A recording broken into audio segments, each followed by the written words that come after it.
एकं नित्यं विमलम् अचलं सर्वदी साक्षिभूतं भावातीतं त्रिगुणरहितं सद्गुरुं तं Namami. Nithyanandam, and we offer our humble pranam, our humble obeisance to the divine lotus feet of the Supreme Pontiff of Hinduism, His Divine Holiness, Bhagavan Nithyananda Paramashivam. We welcome all of the viewers gathered today, the Sri Mahants, Mahants, Kotaris, Tanedhars of Sri Kailasa, the NHU graduates, NHU students, Sarva Parityagis, Sarvajnapita Yajamans, Kartas, and all of the people who are gathered in all the Sarvajnapitas, temples, the Paduka Mandir Satsang centers located in thousands of places all across the world. And of course, we welcome all of the 2 billion Hindus on planet Earth. To all of you, we wish an auspicious Suprabhatam, good morning on this another auspicious day in Sri Kailasa. I must say Suprabhatam, Samadhyanam and Shubharatri, because we have people joining us from all over the world, from various time zones. It may be early morning for you, you're just waking up and tuning in for Nitya Satsang. It may be in the middle of the day, you're amidst your work. It may be an evening, you're preparing your dinner, or maybe you're just preparing to go to bed. And I'm sure for many of you also, it is the midnight when you have taken time to tune in and be available to receive Swamiji's Satsang. So we welcome all of you from all around the world to today's Nitya Satsang. Yes, today is the last day, auspicious last day of Paramashivoham Season 4. It's been going on for over 60 days continuously back to back. And all of us, I am sure we all agree when I say that we feel so lucky to continuously have the darshan of Paramashiva, to continuously be able to see his grace and receive his blessings. And of course, we are living in a time outside when it is so dire. There's so much of depression. There's so much of extreme circumstance all over the world. We don't know what's going on. We don't know how the next future, the next month, we're not even able to plan. But for all of us at this time, it is so sweet, gracious, and compassionate of the avatar of Swamiji to be able to give to us his time continuously, giving us this time, allowing us and give us the space to complete and give ourselves a super conscious breakthrough. So until now, we have so many people who are transformed, whose lives have been literally transformed by Swamiji since batch 1, since season 1 of Paramashivoham. This started on March 20th of this year, and we had Paramashivoham going on back-to-back seasons where every single season would end and then immediately the next day another would begin. We've had thousands of people literally have transformation after transformation during the entire thing. Today we're going to be able to see into the lives of different participants, of different people who have been benefited, who have gone through this transformation. Today we're going to be able to see into the lives, have glimpses of Paramashivoham Level 2. And if you have not done the program yet, if you're just now tuning in, if you are a newcomer, or even if you are waiting for the best opportunity for you able to experience Paramashivoham for yourself, I guide you. Immediately you can register at paramashivoham.org in order to experience for yourself the great breakthrough. And the beauty is, though it is Paramashivoham Level 2 Batch 4 that we are seeing today, the glimpses of the participants, you just cannot assume that Batch 1, Batch 2, Batch 3 and Batch 4 have been the same. Each and every time, Swamiji is taking us to the next level of breakthrough, next level of experience. Yes. And if so, both ways, even if you've already attended the Paramashivoham program, you just must make time, if possible, to attend every opportunity that you have to spend with Swamiji, because every single time he is giving us the next level of breakthrough. At the same time, if you're completely new, this is again the right time for you. You do not need any other prior experience or any other qualification than you just sincerely wanting the transformation for yourself. And this batch, this season 4 of the Paramashivoham Level 2 program, all of us all over the world have been enjoying the Kailash Courtyard sessions. One of the most sweetest opportunities for us to have that close and powerful space of oneness with Paramashiva, with Swamiji, just through these processes, just through an amazing breakthrough. And His Divine Holiness has made something which was only available in the physical presence of Swamiji, which was only available for 100 people at the most, now for thousands of people, literally is multiplied 10 times and more just from His grace and how much He has sacrificed for all of us in the last 2 years. After the great pause, after the second grace pause, we are now able to experience divine powers, the superhuman capabilities, just through His initiation on two-way video conferencing. More than ever, people are manifesting Shaktis, people are having superhuman experiences, transcending the human experience of fear and greed and going into a extremely beautiful experience and literally redefining what it means for all of us to live a human life. So I'm inviting all of you who have perhaps not yet gotten this opportunity to register at paramashivoham.org for yourself. You can see the link projected on the screen now, paramashivoham.org. While we give you a few minutes to register, I must say, do not consider this as a luxury that you can have another new aspect of your life where you're manifesting powers also, you're exploring a new dimension. Swamiji has clearly said this is the need of the hour. This is the time when the world is in real need, and that is why Swamiji is opening up through this program, giving us that superconscious breakthrough. So it is not even a choice for all of us that maybe I will take off a few hours from my work, from my family, and attend this program. This is really the need for you as an individual, the need for you as your community, as a nation, as humanity today. This is the need for all of us to prioritize this over anything else that we're doing. 16 days we definitely can take off from our lives towards our own superconscious breakthrough, and as collective consciousness coming together to create that superconscious breakthrough by Bhagwan's grace for the whole humanity. And the newest exciting news is that Swamiji just announced yesterday during the Kailash Courtyard sessions that many of us might have heard, but I'm sure many of us also missed.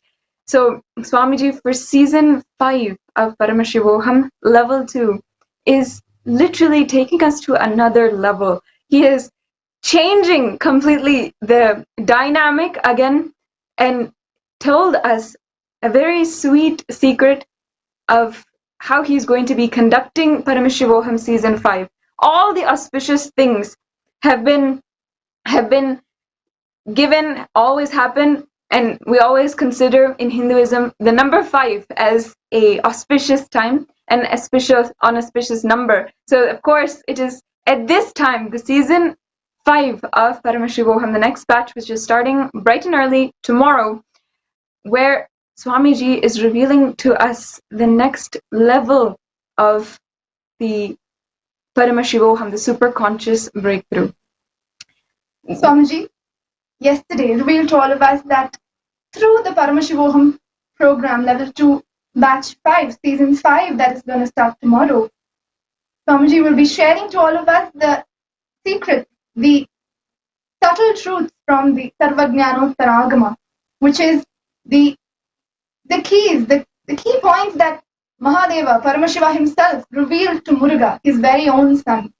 How you would reveal just the best and the most valuable truths to your own son. Similarly, Swamiji is going to be sitting with all of us, his own children, revealing to us, teaching us from the Sarvajnanottaragama, Swamiji said how these keys is just exactly what you need to know for you to manifest powers immediately in the most efficient, most instant, most beautiful way. Yes. So if you are not a part of Paramashivoham, this super conscious breakthrough, I highly encourage, cannot say it enough, register now for the program. Today, we have also another exciting announcement and an exciting day ahead where we are doing all of the Inner Awakening graduates, all of the initiated disciples of Swamiji, and all of the Paramashivoham graduates as well are invited to join with all of us Sri Kailas Vasis in a beautiful experience of the avatar, experience of Swamiji himself. Today, we are exploring into a glimpse of a day in the life of the avatar. This beautiful program, which we started in season 3, where thousands of people all over the world, and you might have seen also exciting posts on social media, such sweet posts where Swamiji had liked and given the Diksha as well, and given blessings to each and every devotee. It was an experience of true oneness with Paramashiva, where all the devotees all over the world were able to have the opportunity to dress as Swamiji, be in that complete Leela Dhyan of Swamiji, and then they can receive the blessings from Swamiji himself and start declaring that Nithyanandoham, I am Nithyananda. And of course, Swamiji himself had blessed, himself had given the context and given the blessings for each and every participant of the entire program. The thousands of disciples all over the world who tuned in, who started doing this program. If you've attended this program last time, you should know for yourself how beautifully Swamiji blessed us all with that experience of Nithyananda Paramashivoham. If not, I'm very sure you would have seen the flood of messages in social media of people's experiences, whether be it dressing up like Swamiji or be it living like Swamiji or the various initiations. You would just know the impact that it has had on each one of us. So we urge each and every one of you, each and every initiated disciple of Swamiji, if you have ever been initiated, if you have ever attended the Inner Awakening program, this is the time to reconnect, to give yourself these 16 hours where you completely recharge, reconnect, and reinvent yourself, giving yourself that one beautiful experience. It's not just the spiritual experience, but the immense amount of sweetness that is loaded in it just because of the feeling connection of Swamiji that you will be experiencing throughout these 16 hours today. So we truly have an exciting day ahead. Let's get started with the whole show this morning before we have the live darshan of Paramashiva himself, and we are graced with his darshan and his divine revelations. Just a few days back, His Divine Holiness revealed to all of us in a completely new way, something that he has completely breakthrough, that he has literally exemplified for all of us. And in many ways, he has brought it to life in the lifestyle for all of us. He spoke about a extremely beautiful and breakthrough topic, I should say, something that redefines our institutions, redefines the schooling system, the university system, whatever it may be, a topic on excellence versus success. The way that he described it, the way that he has explained it to all of us, of course, is the best way. So let us have a glimpse of the satsang that he delivered recently. Going to Atma Swami, Manitya Atmananda Swami right now to have that glimpse into that satsang.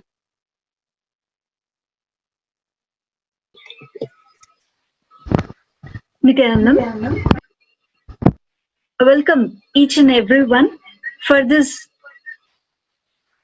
morning satsang. Today, a few days back, Swamiji has mentioned a major concept in each and every one of our life. So, Swamiji, from the direct message from Sri Kailasa, He had revealed the deeper truths regarding the success versus excellence. So, working for success, planning for success always leads to failure. Working for excellence always makes you successful. So, the person who works for success will be very shallow.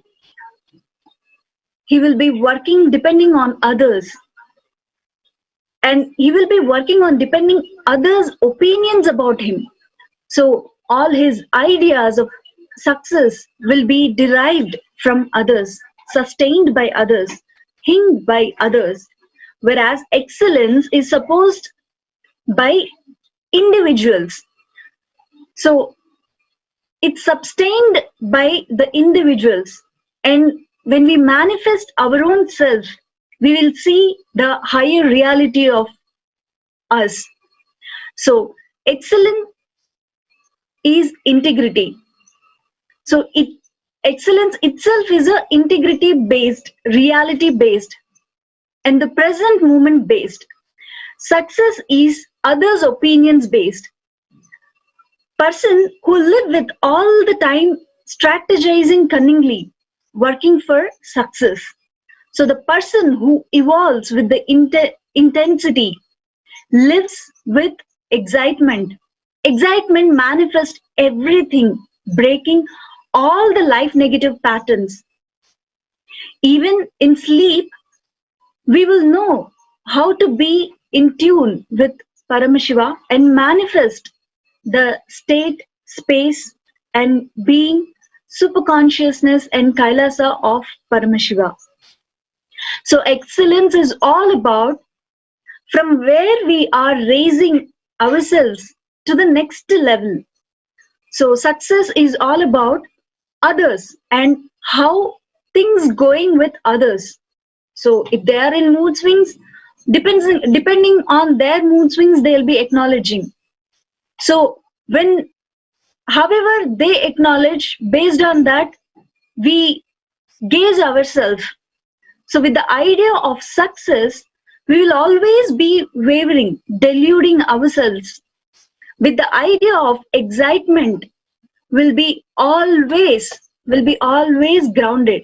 So excelling makes us excited more and more. Ideas of success makes us feel bored, tired. Even if we achieve success, if we don't achieve success, we become frustrated. If we achieve success, we become bored and tired. So always work for excellence. That is why whether it is called an outer success happening or neither, even if it happens outside, will be okay. If not, we'll get frustrated. So excellence is always integrity. Excellence is always based on intensity. So not external things based. So if we are excelling at excellence based, if we are working our life completely with the excellence base, we will not be bothered about even enemies, because we know, we are very clear on what we are doing.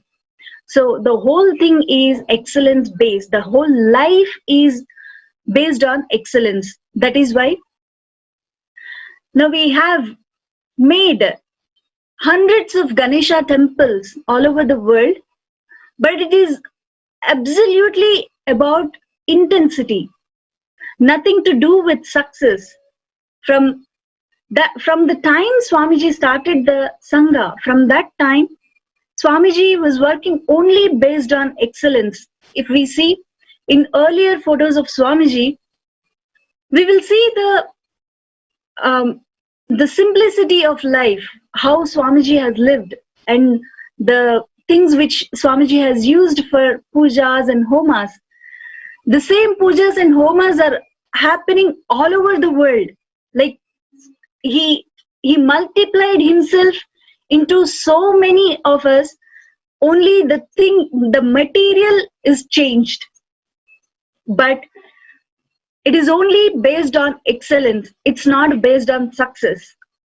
So only people who are excellence based are going to survive even this COVID pandemic.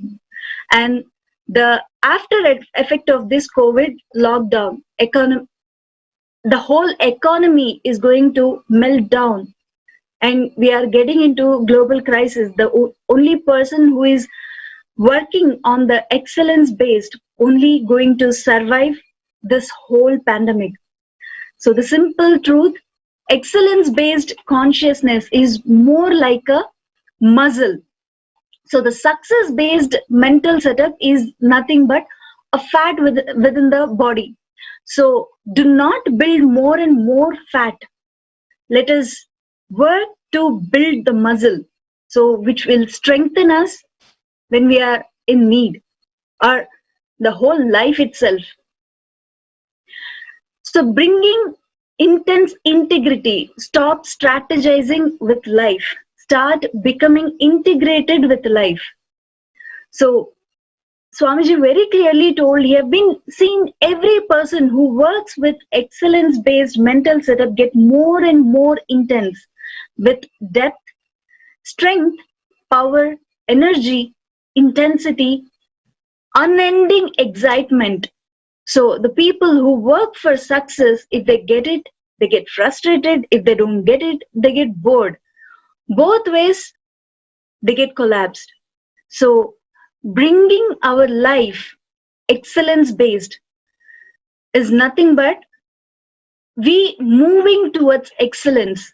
Our whole life is completely based on excellence. Nothing else, anything happens outside will not disturb us anyways. So drop the idea of success, making ourselves centered in excellence in everything what we do. So whether it is health or wealth or power manifestation or relationships, anything should be based on the excellence. So, and Swamiji earlier he mentioned about overall 50 countries are continuously sitting and radiating Paramashiva by being in Nirvikalpa Samadhi. So from 13th of May, thousands and thousands from all over the world are sitting all across the world. We have across more than 84,070 minutes peace for the day. And so we are continuing this Nirvikalpa Samadhi, the conscious breakthrough for the whole humanity.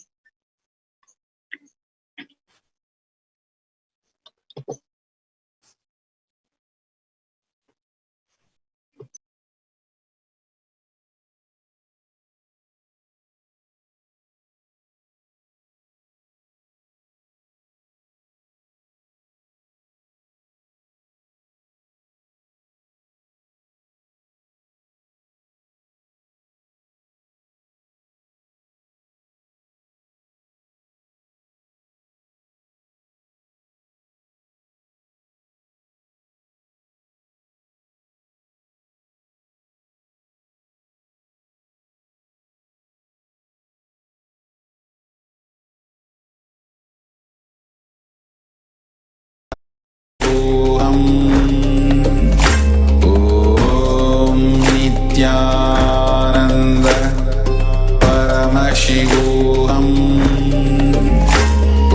Om Nithyananda Paramashivoham Om Nithyananda Paramashivoham Om Nithyananda Paramashivoham Om Nithyananda Paramashivoham Om Nithyananda Paramashivoham Om Nithyananda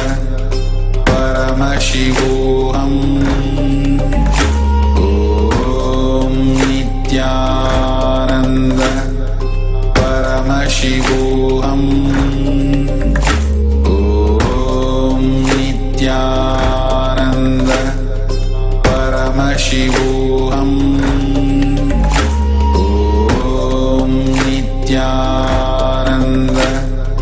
Paramashivoham Om Nithyananda Paramashivoham Om Nithyananda Paramashivoham Om Nithyananda. Yes, so as we have heard now from the direct words of Swamiji himself, and I'm sure many people around understand this. If we think about what Swamiji has been saying, of course, he's been telling this concept, the idea, concept, and teaching of excellence more than success, keeping that as your ground basis. And he's been literally exemplifying it for all of us to understand, for all of us to live by ultimately. Not only he's been speaking on it, not only he's been continuously teaching us all about training and working for excellence rather than success. As an Adinavasi, as a sannyasi ordained by Swamiji, we all can agree, I'm sure we can all agree when we say that entirely the training that goes into being a Adinavasi, being a sannyasi, it's entirely geared towards excellence versus success. All the time, no matter what, whichever Adinavasi meeting His Divine Holiness is leading, whichever instruction he is giving about a project or anything, continuously it's always been about excellence more than success.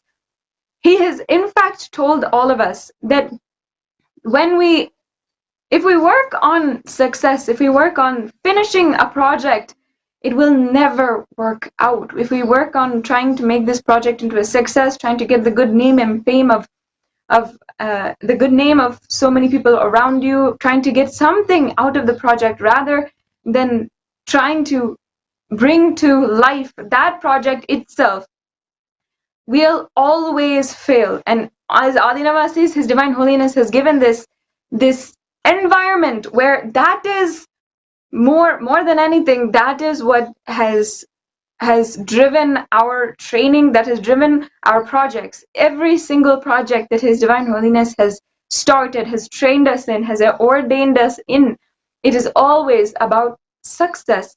It is always about excellence and not aiming for success. I can say that from my own experience, being a Adinavasi, and every project that Swamiji has guided me in as a guru, has led and has literally, trained me. It is always about excellence, never success. Absolutely. I think definitely, even in my experience, I can see such a clear difference in the way people handle you or people treat you in the outside world. It's always based on success. And how Swamiji trains us is always based on excellence. A very clear difference that I'm able to see, let's take for example, is the schooling system, like Sarashwati Prema, you were mentioning. Like in school, I was also recollecting from while Mahatma is reminding us of what Swamiji shared. Success is always relative, right? So even in school, it is always about you doing better than the rest. It's not whether you get 100%, 80%, or 60%.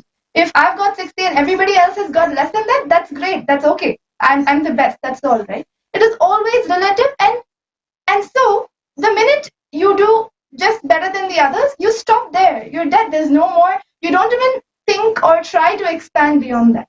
Let alone the fact that even whether it's 60%, 70%, 80%, that system itself is completely faulty and makes no sense to give human beings marks. But even in that, you only think about doing the best amongst your group. It is so relative. But if you use the same logic here, if you do not understand Swamiji's context, the higher context, when he is training you for excellence, if you do not understand that, you will just not understand how he's working. For example, it may be the very same task on the very same level if two of us may deliver a certain task. And the way he will respond to us, for one person he would say, wow, great job. but the other person, he would not. It is not about the task. It is about, did you excel to your peak possibility in that task or in that project? So you can never analyze it logically, and if you do, you would never understand it. And yes, and a few days before, when Swamiji was explaining about success and excellence, so many things just fell in place, and it is so much of gratitude that I feel that how in every moment, in such a personalized way, he's been training me for excelling in my peak possibility, not comparing me, relating me to anybody else. And this is the experience I can vouch for, that each and every Adinavasi, every sannyasi, every Sangha member, anybody who has had Swamiji in their lives, they can just see that from the time they've known Swamiji, he has just been molding us and training us to excel in life and not just succeed. Yes, I remember myself when I think back onto my university days, one of the most haunting memories, one of the most, something that would be extremely excruciating for me, that I remember being so stressed out, so negative about life, and literally not being able to cope, literally defining myself by a pivotal moment is during this examination process that we had to go through. Like, every single time I have to take an exam, you only think about, okay, let me stuff as much information inside of me as possible until tomorrow, and then after that, you just forget every single thing. First of all, it's not as if the information from that we are learning is even relevant to our lives. Secondly, the way that we are trained completely out of fear, out of the fear-based system, and out of fear of failing, we are trained to do well on exam, then literally, as much stay up the night before, drink coffee, destroy our stomach, and then do as much on the exam as much, and try whatever we could, and then after that immediately forget everything that we have ever learned. In fact, I cannot even remember some of the things that I've learned in calculus and learned in integrals about different math and so many different things. Is that even applied in our lives today? Is that even relevant to our lives? No. What His Divine Holiness Swamiji has been teaching me in the last 4 years of school, or at least as a sannyasi in Nithyananda Hindu University, and as an Adinavasi, I can say is much more valuable to me than what I spent time in university. And no matter what, I've seen that so many different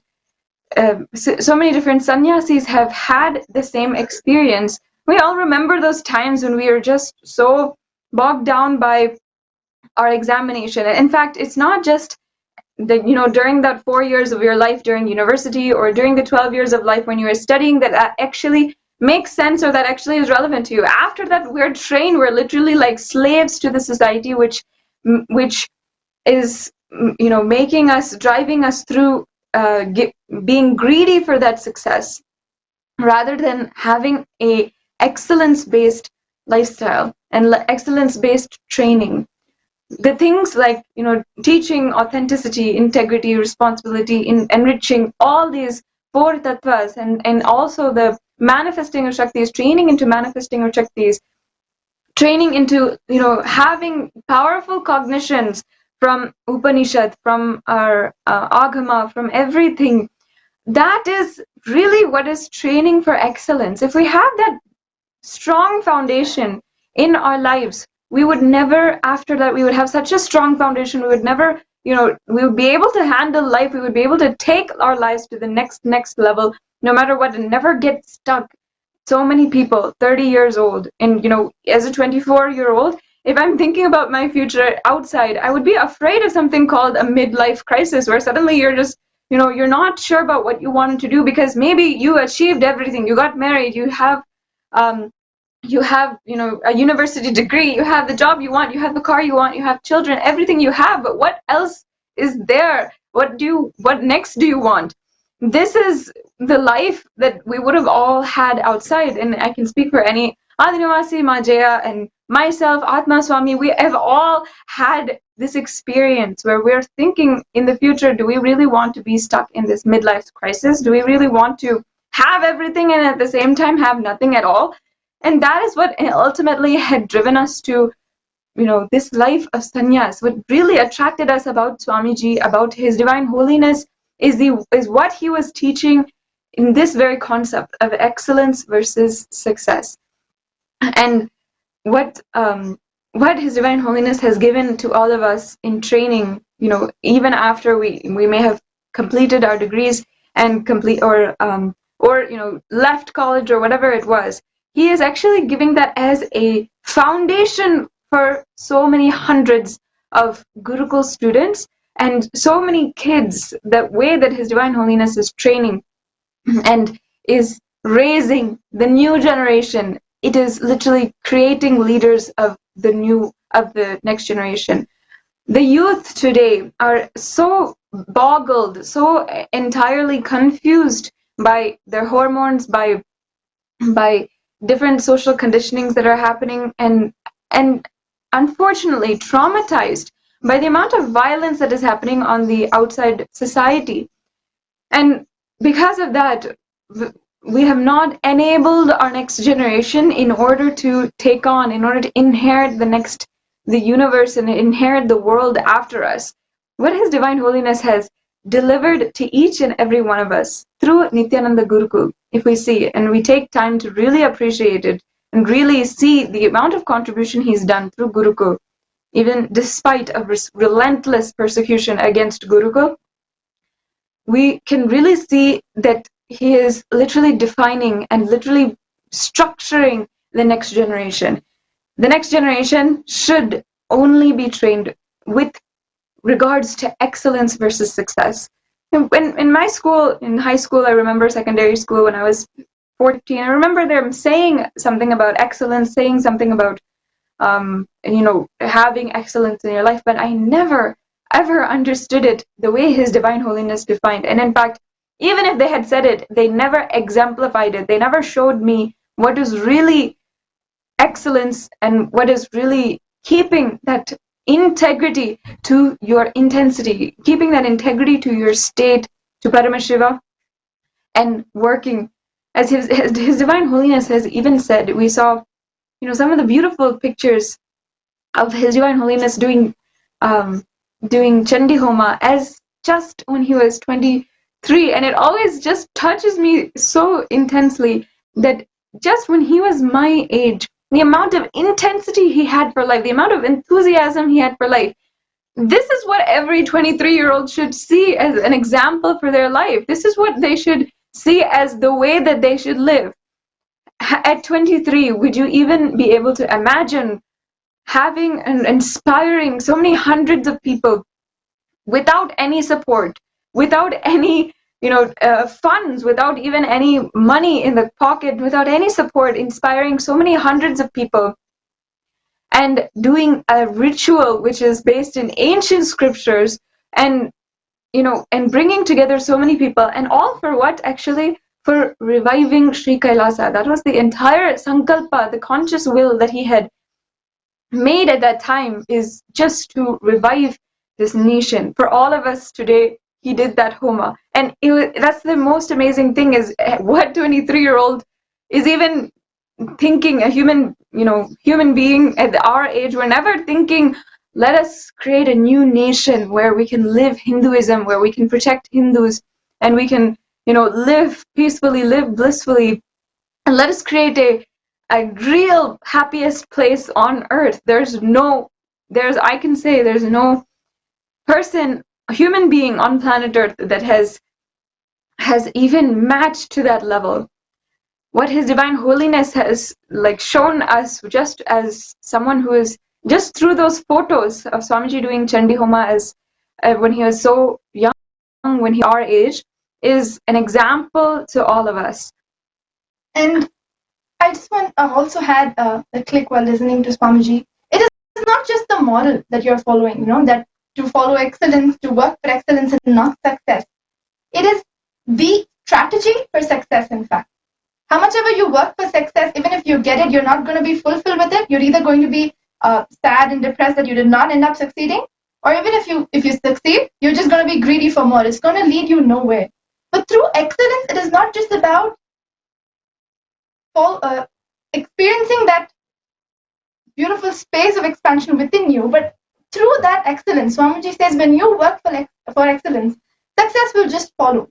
And this way, we've seen in every small thing that we try, every way, every task, every project that we have taken on, with that inspiration of excelling in it, we have naturally seen success follow. And so beautifully through Swamiji's own life, each and every time he has only worked for excellence, and we have seen how he has immensely succeeded in each and every task, each and every thing that Swamiji did. So I don't think it's just a moral, it is just some good quality, a good thing to have. It is the best strategy that you can apply for your own life. Even if you're seeking success in any field, be it wealth, your career, your relationship, anything.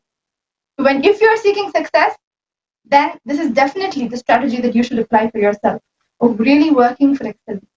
Yes. And today, from New York, we have Ma Jessica Morton, who is joining us to show how she has actually inspiredly taken up running and coordinating an online Gurukul in New York. And I think it is one of the most inspiring things, like somewhere where first of all, you may not even have a background of Hinduism, you may not even understand or grow up in Hinduism, and secondly, you're taking it up in a place where Gurukul is not at all a normal education system. You're literally working against the Gurukul, you're working against the entire system which is already in place. So I wanted to invite Ma Jessica in order to tell us all what really inspired her to start the online Gurukul and to really dedicate and really show us like the work towards Gurukul, and start a Gurukul, start helping kids who are located all over the world, located in New York, and start contributing to their lives, start training them in what Swamiji is teaching, and like literally training them in excellence versus success. So Ma Jessica, thank you so much for joining. Whatever your busy schedule might be, I'm really happy that you were able to join and tell all of the viewers your what really inspired you to take this on. And we can, based on what Swamiji said in that satsang, we should all understand that Gurukul is the need of the hour, training in excellence versus success, more than success. Thinking about excellence and thinking about success as like a byproduct of what we're working towards. That is the real training that we need. So go ahead, Ma. I'd love to hear what you have to say. Thank you, Nithyananda. Can you hear me? Yes, Ma. Thank you. Okay, good. So, well, basically, there are many reasons why I chose the Gurukul, but I wanted to help children because since following Swamiji, I've had a huge positive surge in work performance and brain functioning, and also wealth increase. And so I know this can help children have an amazing life, and it gives them like a really good cognitive base, and so they won't fail in life. So it helps them with higher IQ, more inner peace, and less stress. And in the U.S., there's like in places like New York, there's tons of pressure for kids to succeed and get perfect grades. And it's what you said, they're focused on the end result, like the success of it versus the excellence.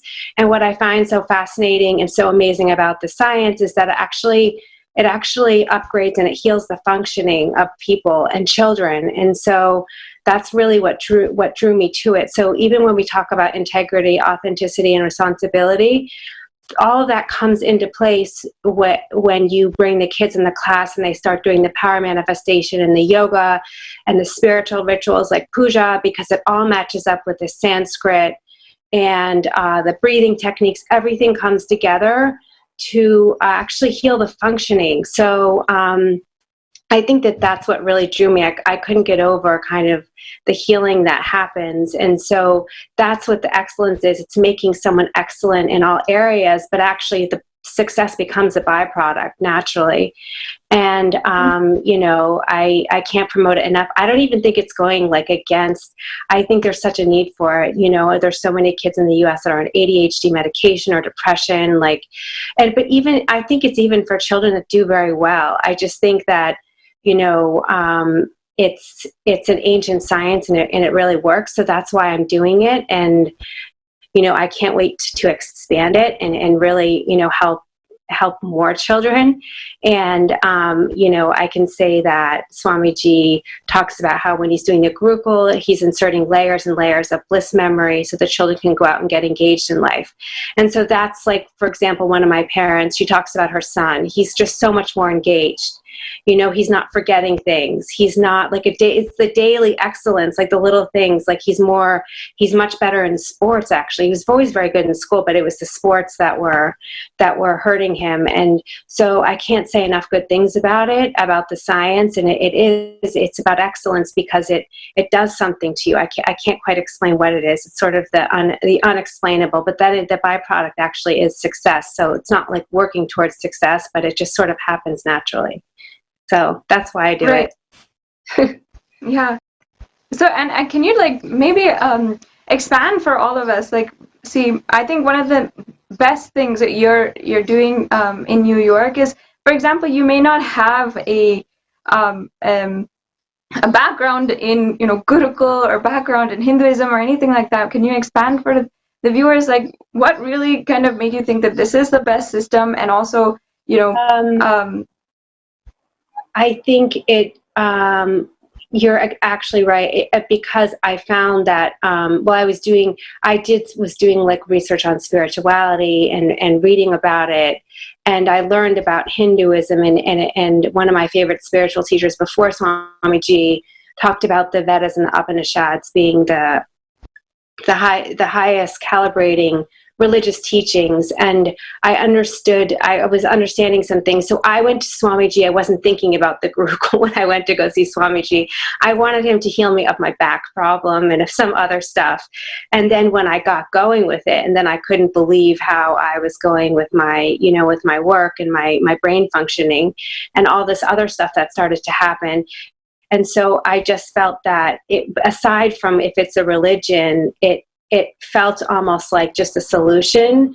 So I understand, like, yeah, I didn't grow up as a Hindu, and so that's interesting, but I find it's so vast and it has so much knowledge. It's not really so much about the religion. Of course it is the religion, but I never felt like I'm being, what is it called, you know, forced into it or that kind of thing. I really feel strongly that any child can join no matter what their background, and they can have a very positive experience. So, and they don't, you know, it's like not a force, it's just like a possibility. It's a different way to, I guess, just advance yourself. It's really, it's pretty incredible. So that's why I do it. I'm passionate about it. And I think, you know, regardless of if you're a Hindu or not, I think it's absolutely for anybody.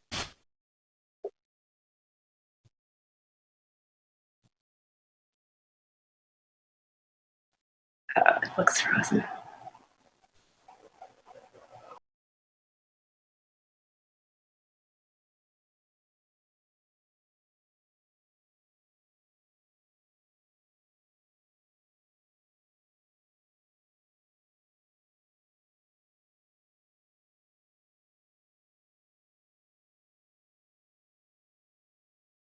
Ananda Paramashivoham Om Nithyananda Paramashivoham Om Nithyananda Paramashivoham Om Nithyananda Paramashivoham Om Nithyananda Paramashivoham Om Nithyananda Paramashivoham Om Nithyananda Paramashivoham Paramashivoham Om Nithyananda Paramashivoham Om Nithyananda Paramashivoham Om Nithyananda Paramashivoham Om Nithyananda Paramashivoham Om Nithyananda Paramashivoham Om Nithyananda Paramashivoham Om Nithyananda Paramashivoham Om Nithyananda Paramashivoham Om Nithyananda Paramashivoham Om Nithyananda Paramashivoham Om Nithyananda Paramashivoham Om Nithyananda Paramashivoham Om Nithyananda Paramashivoham Om Nithyananda.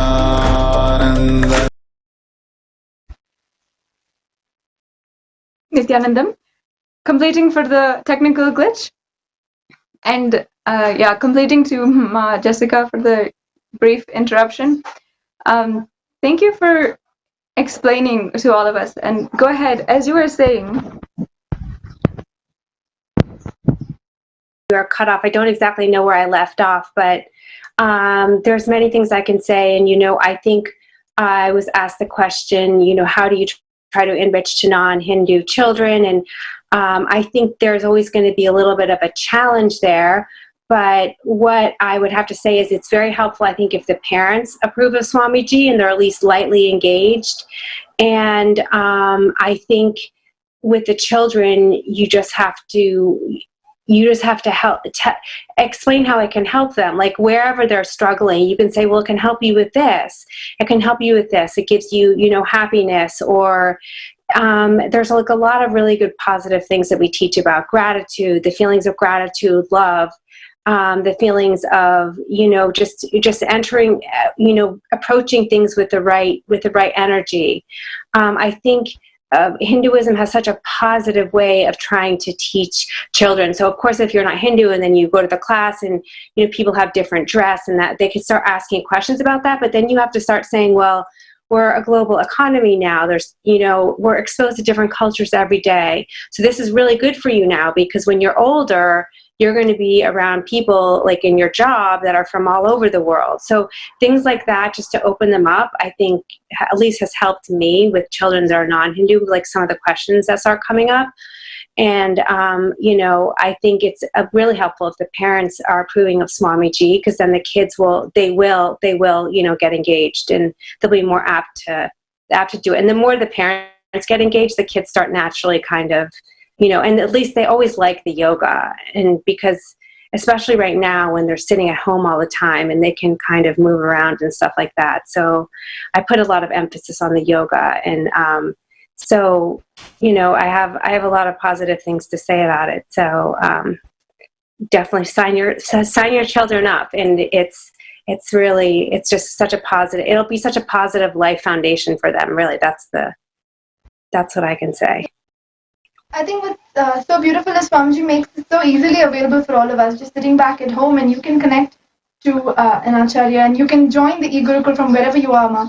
So Ma, Jessica, if I can request you to maybe explain to us, if somebody who's watching us, if they really want to join, or some parent who's watching us, they really want to get their child into it, what exactly do they have to do and how does it work out for them? Well, I think what you have to do, I think someone was actually projecting the enlightened, the link right here. So if you sign up there through the link, and you just have to really put your state, or your state in your country, and then someone will contact you regarding where you signed up. So we get all the sign-ups, and then the people that are closest to that person can reach out to them, and we'll tell them about the class timings. If they can't make those class timings, we have other class timings, but we like to talk to the parents and learn about their children, and we make the classroom safe. So we want to get to know them before we just let them in on the class, and we want the parents to be around when the class is happening and that kind of thing. So anyone sign up, please. It's only, and for right now we're doing it once a week, so it's not like it's a huge, at least here in the US, if you're doing it online. It's only once a week, and it's a great way for the kids when they're at home to do something new and different. Right, yeah. And I remember, I even grew up in the United States. Me going to the temple and doing this, I have been, exposed to Hinduism. I'm not even exposed. I was Hindu for since I was a very young kid. And of course, as a born Hindu, and even growing up in the United States, going once a week to this to a class and to remind yourself of Hindu teachings is a basic foundation that really any kid needs to have. And myself included, I have benefited so much from these classes that are ongoing. His Divine Holiness has literally given us so many opportunities, and in this way, through the online Gurukul, no matter where you are, no matter what background, no matter what, and we have not only in New York, also Singapore, also Canada, China, Beijing, even different places in different languages, being able to offer this opportunity for kids. And it's all in order to follow the example that His Divine Holiness has set for us, and live a life geared towards excellence versus success. Thank you so much, Ma Jessica. As you have explained to us, anyone who is interested in the online Gurukul, in signing up your kids for online Gurukul, and especially at this time that we're all at home and we're under this global lockdown, let's do something proactive and ensure that our children, the next generation, are having that proper foundation.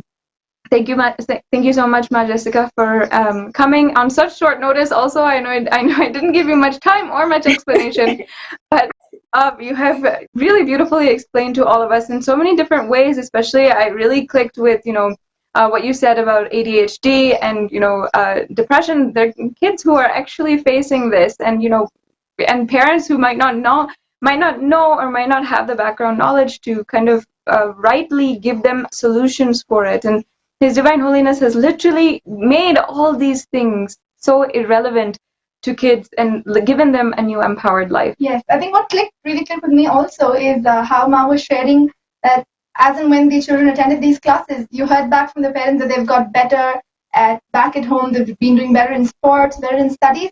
That is what it is. It is not just about you teaching Hinduism to your children, but Hinduism is basically giving them the best experience in their lives. Like Swamiji says, the only statement he wants to make through his whole mission is that Hinduism is real.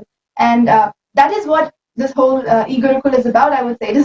Of course, there are many Hindus around the world who want to teach about our culture, our tradition. Definitely, yes. But in addition to that, it is not just about learning about Hinduism, but through living the Hindu lifestyle, actually living the best lifestyle, whether it's in your studies, sports, and everything else like you mentioned. So I think that is something so beautiful to hear back. Yes. And now moving on in our show this morning, before the satsang introduction and before Swamiji's darshan and the satsang, we have the global Kailasa updates, a very exciting segment that I always love to do because we are showing the whole world the work of His Divine Holiness, a contribution that is ongoing daily and never stopping, continuously enthusiastic, excited for the next day, for the next thing in life. And it's literally never stopping. Sri Kailasa updates from Annadhan that is going daily, from the daily updates from the Nithyananda Jnanalaya, the library that His Divine Holiness is reviving and collecting the scriptures, from the new calves being born in the Nithyananda Goshala, different gurukuls being inaugurated, different anniversaries being celebrated.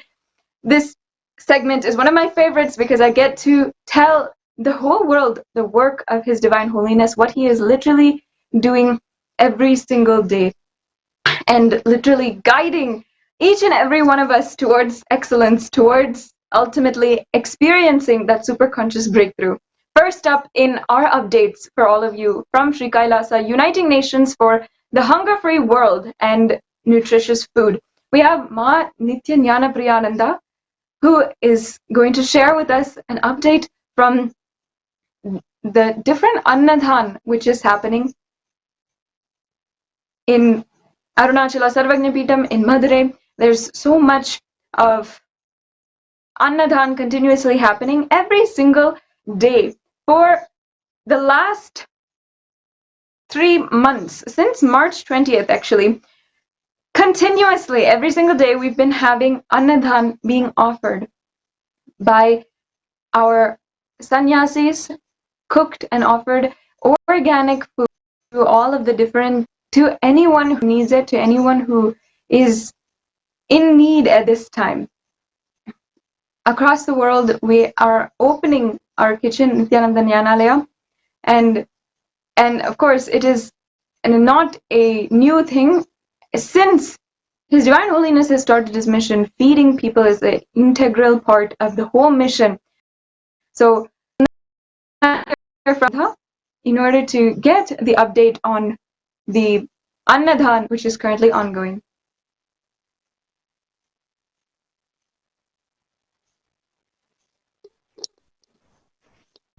Thank you, Ma Sadashivapriya. That was such a wonderful sharing by Ma Jessica and by all of you. Thank you. And my humble pranams at the divine feet of His Divine Holiness, Sri Nithyananda Paramashivam. Nithyananda Annalaya, as a part of reviving the rich lifestyle of Hindu Sanatana Dharma, our Swamiji has envisioned for Nithyananda Annalaya. Food is one of the way our enlightened masters have used to liberate people from many patterns. We have the recorded photography of Bhagavan himself cooked and served many people in 2002 itself in Arunachala Sarvagnapitam, the Kailasa in Tiruvannamalai. Since then, our Sarvagnapitam has been continuously contributing to thousands of people every day, especially during the circumambulation of the Arunachala hill on the full moon day, where few hundred thousands of people flock around the hill or benefited by our food service from our Sarvagnapitam. Thus, our Arunachala Sarvagnapitam has contributed so far to few millions of people. Even during this mass lockdown, the COVID-19, our Sarvagnapitam has been consistently serving 200 sadhus and sannyasis every day. In the same way, Shyamalapita Sarvagnapitam, or Kailasa in Madurai, is also offering the food service to all the vulnerable people around the Sarvagnapitam since March 31st, 2020. We have a huge support even from the police department. One of the police officer, he comes to our Sarvagnapitam, collects food, and then he serves and distributes to all the poor people and the kids around the Adinam. Thus, with the grace and blessings of His Divine Holiness, our Nithyananda Annalaya will be reaching out to all the people through all the Kailasas all over the world to completely wipe out the hunger from the whole humanity as the Swamiji envisioned. Thank you, Ma. Nithyanandam.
Thank you so much, Ma Nithyananda, for that update from the Sri Kailasa Uniting Nations for Nutritious Food and a Hunger-Free World, working continuously to give and serve the world with nutritious, vegetarian, sattvic, positive, energy-fueled food to thousands of people across the world. You just saw some of the pictures of the latest Annadhan, which is happening in Tiruvannamalai in the Arunachala Sarvagna Peetham, and every single day, without a fail, we are continuously cooking, serving for the people who are dependent on the food, especially now during the COVID crisis. As Ma Jnanapriya has told us, during this COVID crisis, there are people who are really in need, people who are continuously dependent and not even having enough money to feed their families, feed themselves at this time in order to survive even to the next day. And for those families, for so many people, His Divine Holiness has extended the services of the Nithyananda Jnanalaya and the kitchens all over in each and every Sarvagna Peetham in order to feed the hungry, feed the people who are dependent. Even in the United States and Canada, in so many different Sarvagna Peethams, the Adinams are serving the homeless, people who are not able to stay at home, not privileged or not secured enough to stay at home for all of us, and stay at home and in order to ensure that we are able to socially distance and follow the protocols given by the World Health Organization and given by so many institutions. We are, His Divine Holiness as Supreme Pontiff, Hinduism extends all services of Nithyananda Jnanalaya, giving food, shelter, and ensuring that are continuously a place for us to a place for all of us to depend on, to give and serve the world. Hinduism is to serve outside, to serve the world and serve continuously the world, not only through a superconscious breakthrough, not only through spiritual, even these life essentials, even nutrition, food that we need, the basics that we need. The next update that I'm excited to share with all the viewers is from Sri Kailasa Uniting Nations for Organic Agriculture. We have every single day been establishing new farms, new land, and not just in a large scale, but even in people's homes, even across the world, as guided by the Supreme Pontiff of Hinduism, by Swamiji himself. He has guided all of us to start shifting our economy towards an agriculture-based economy. So across the world, Sri Kailasa Vasis have been starting farms, starting new initiatives in order to sustain themselves with food and ensuring that the food that we eat is all grown in the land that we live on. As a model of this, the Sri Kailasa in Bidadi, in cultivating the land of Adi Kailash for agriculture. And as you are seeing, we have the latest pictures of the land cultivated with new saplings being there.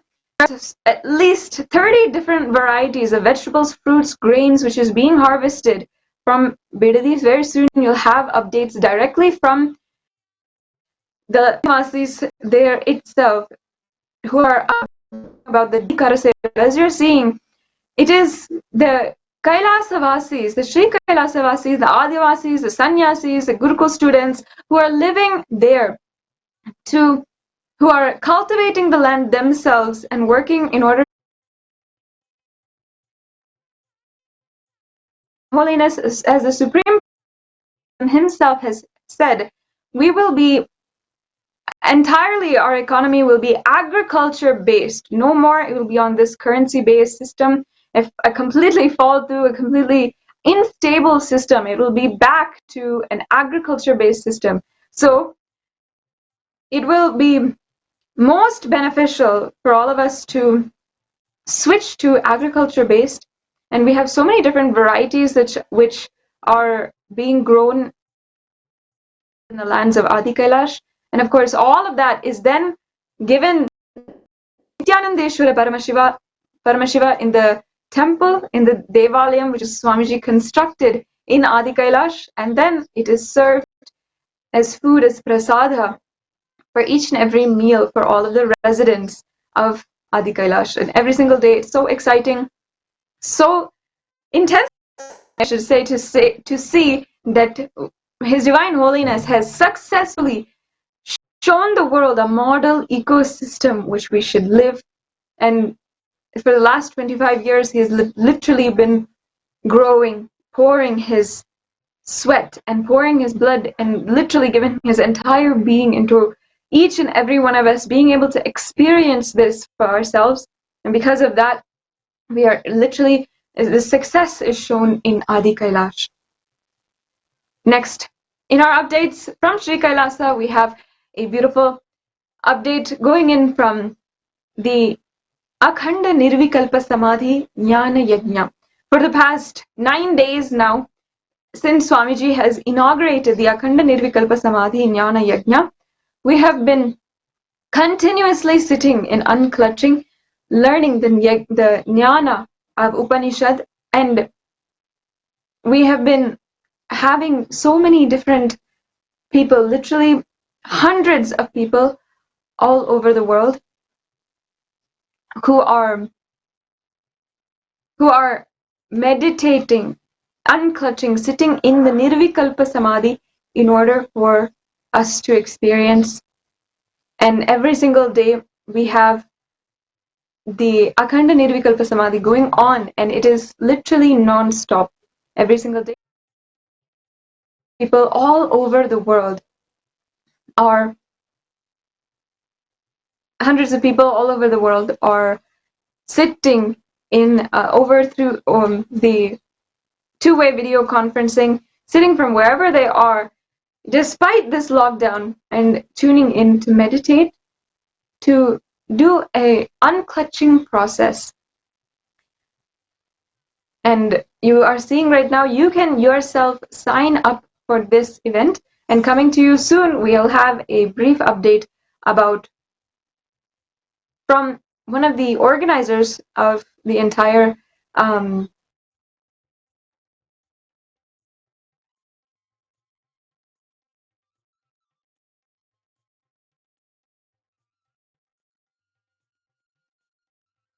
shortly. So stay tuned for that update. Today is the I Am Nithyananda program, and it's going to be a very exciting day for all of us to experience this.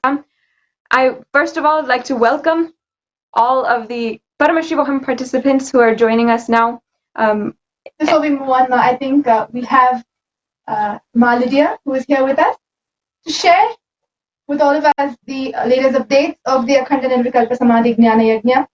And she has been very actively involved, I must say, from the day one, since Swamiji announced and inaugurated this Yagna, and one of the many assassinators who are involving themselves and helping organize and conduct these sessions. So I will leave it to Ma. You can go ahead and unmute yourself and share with all of us the updates and your experience of being a part of this Yagna.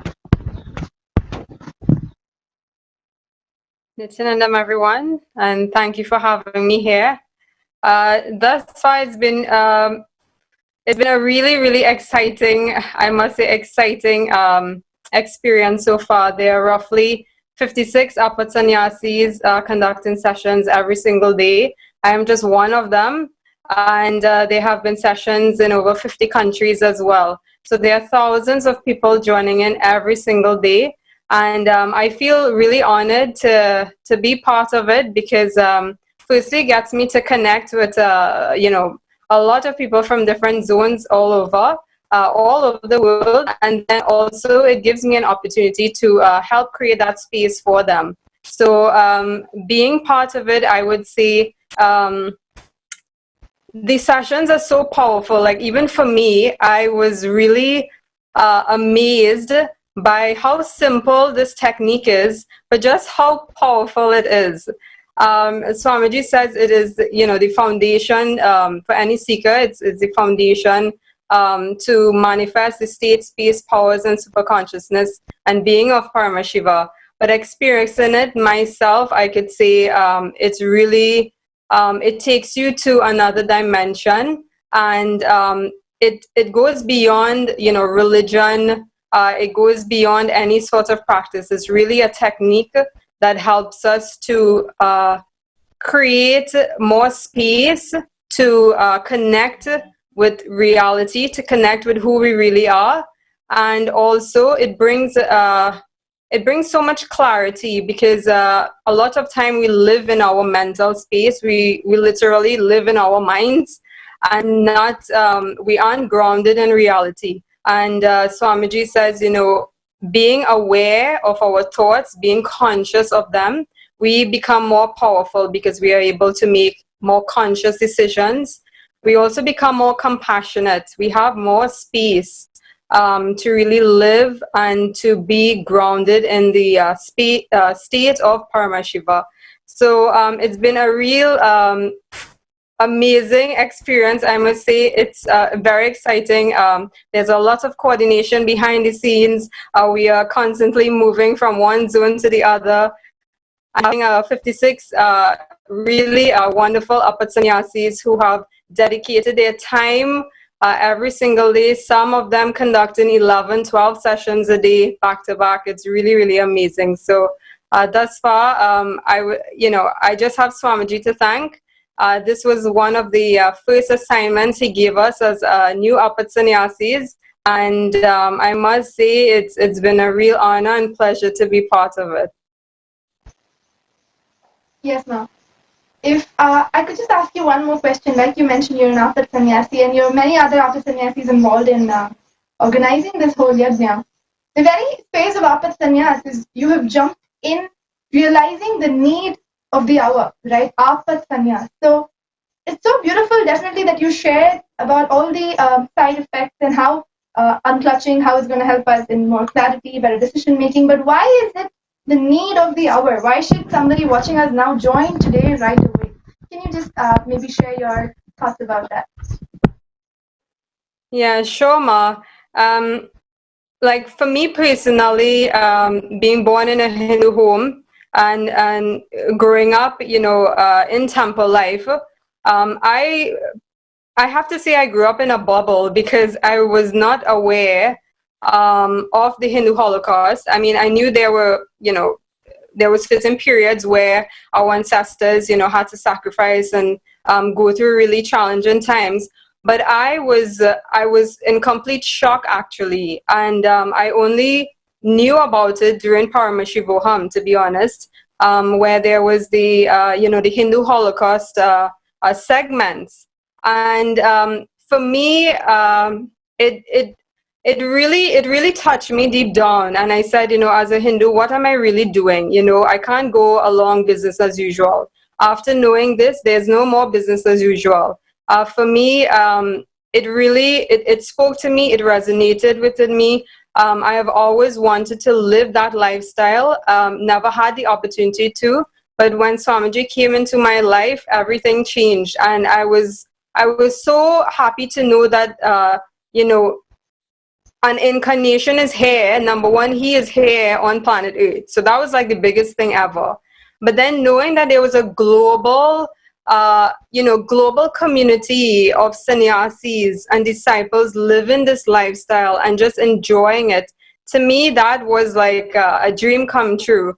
So jumping into Apat Sannyas, declaring Apat Sannyas, for me, it was really like four things. Firstly, to honor my ancestors, to honor that lineage.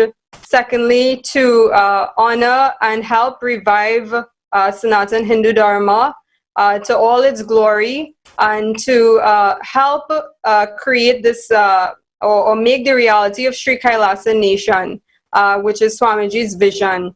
And thirdly, for me, it's really about spreading the awareness, inspiring others, letting them know that there is a lifestyle like this. It does exist. It's the most beautiful, powerful, and complete lifestyle. And whatever fears we have, initially I had fears, coming from like engineering background and having working as a young professional, I always thought, okay, what would people think? But then I said, this is what I want. This is me standing up for Hinduism. This is the most honorable thing I could do. And I know I could help inspire others. So whatever fears I had about, what my parents would think, what my family would think, what friends would think, it really just literally dropped off when I declared it.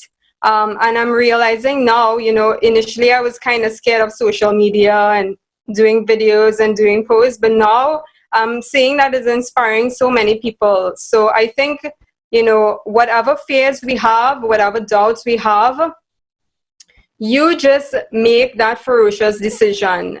Deep down, there are so many people I know want to live this lifestyle, but the mind plays games. But really and truly, once you have the intent, everything, Swamiji clears everything for you. I have seen this personally in the last year of my life. Swamiji cleared my schedule to be able to attend to certain sessions and even just to spend some time in my own seeking. So I would recommend, there are young professionals out there, there are young women out there, single mothers. There's so many women out there, male and female as well.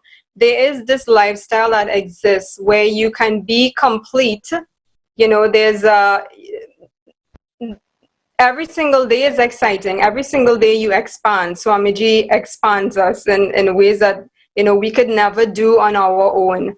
And it's complete. It's a divine lifestyle. There's a global community of people who are supporting you. Swamiji's support is the main thing. He is guiding you. When I declared Apatsanyas, from that very moment, I felt Swamiji's presence even more in my life. I could tell you that for sure. So it's been, for me, it's a few months, but it's been really, really exciting. I'm just completely blown by how much expansion in my inner space that has happened just in a short space of time. So I'm looking forward to all the new things to come. I'm looking forward to meeting new people and also to helping to build the Sri Kailasa nation and honoring this vision of Swamiji. Thank you so much, Ma. It was such a pleasure to listen to you. I can just feel that it is so genuine and you're just sharing from the depth of your heart. I don't think you were prepared to share anything about this. Of course, we called you upon just to share with us about the Yagna, but it was so beautiful. I just wanted to listen as to what you had to share about your experience about Apatsanyas. Thank you so much for that so simple yet really touching sharing, Ma. Thank you so much. And we can just see how Swamiji has transformed your life just over the past few months or years that you've known him.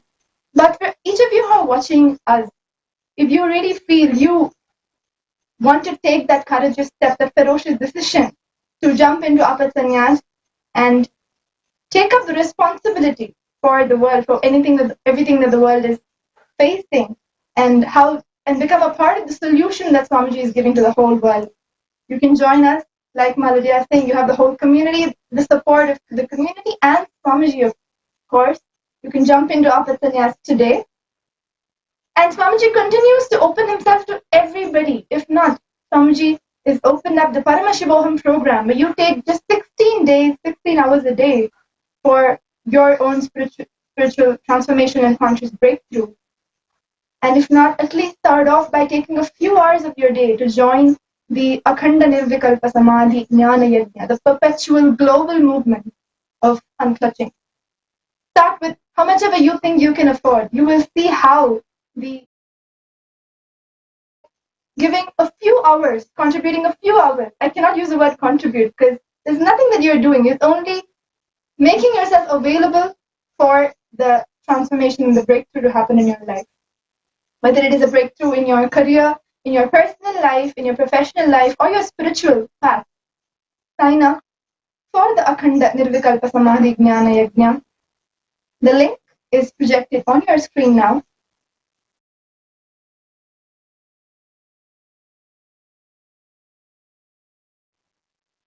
You will experience through this whole process.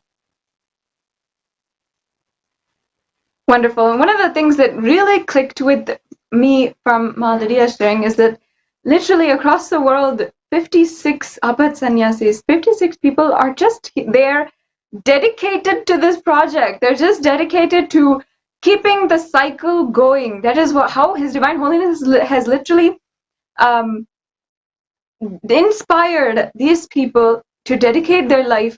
And I couldn't even believe what she said. 11 to 12 sessions a day is more than, some of us are even taking, even if we're involved in Paramashivoham, involved in so many different things. 11 to 12 sessions a day. This is how much Swamiji has inspired all of us, inspired Apat Sannyasis, inspired so many different people from all over the world to take up contributing to the world, take up this mission, take up a global movement in order to end coronavirus and end all of its negative effects, literally spearheading the entire world into a new age, into a new structure. And that is something I cannot emphasize enough how inspiring that is. And Swamiji, since the beginning of this global lockdown and so many different things, we have seen he has continuously contributed, whether it is by his own presence, his darshan, his diksha, and his attention, or even to this kind of hosting and starting, inaugurating the global Akhanda Nirvikalpa Samadhi, Jnana Yagna, even these kinds of things, starting literally just with a wave of his hand and a blessing.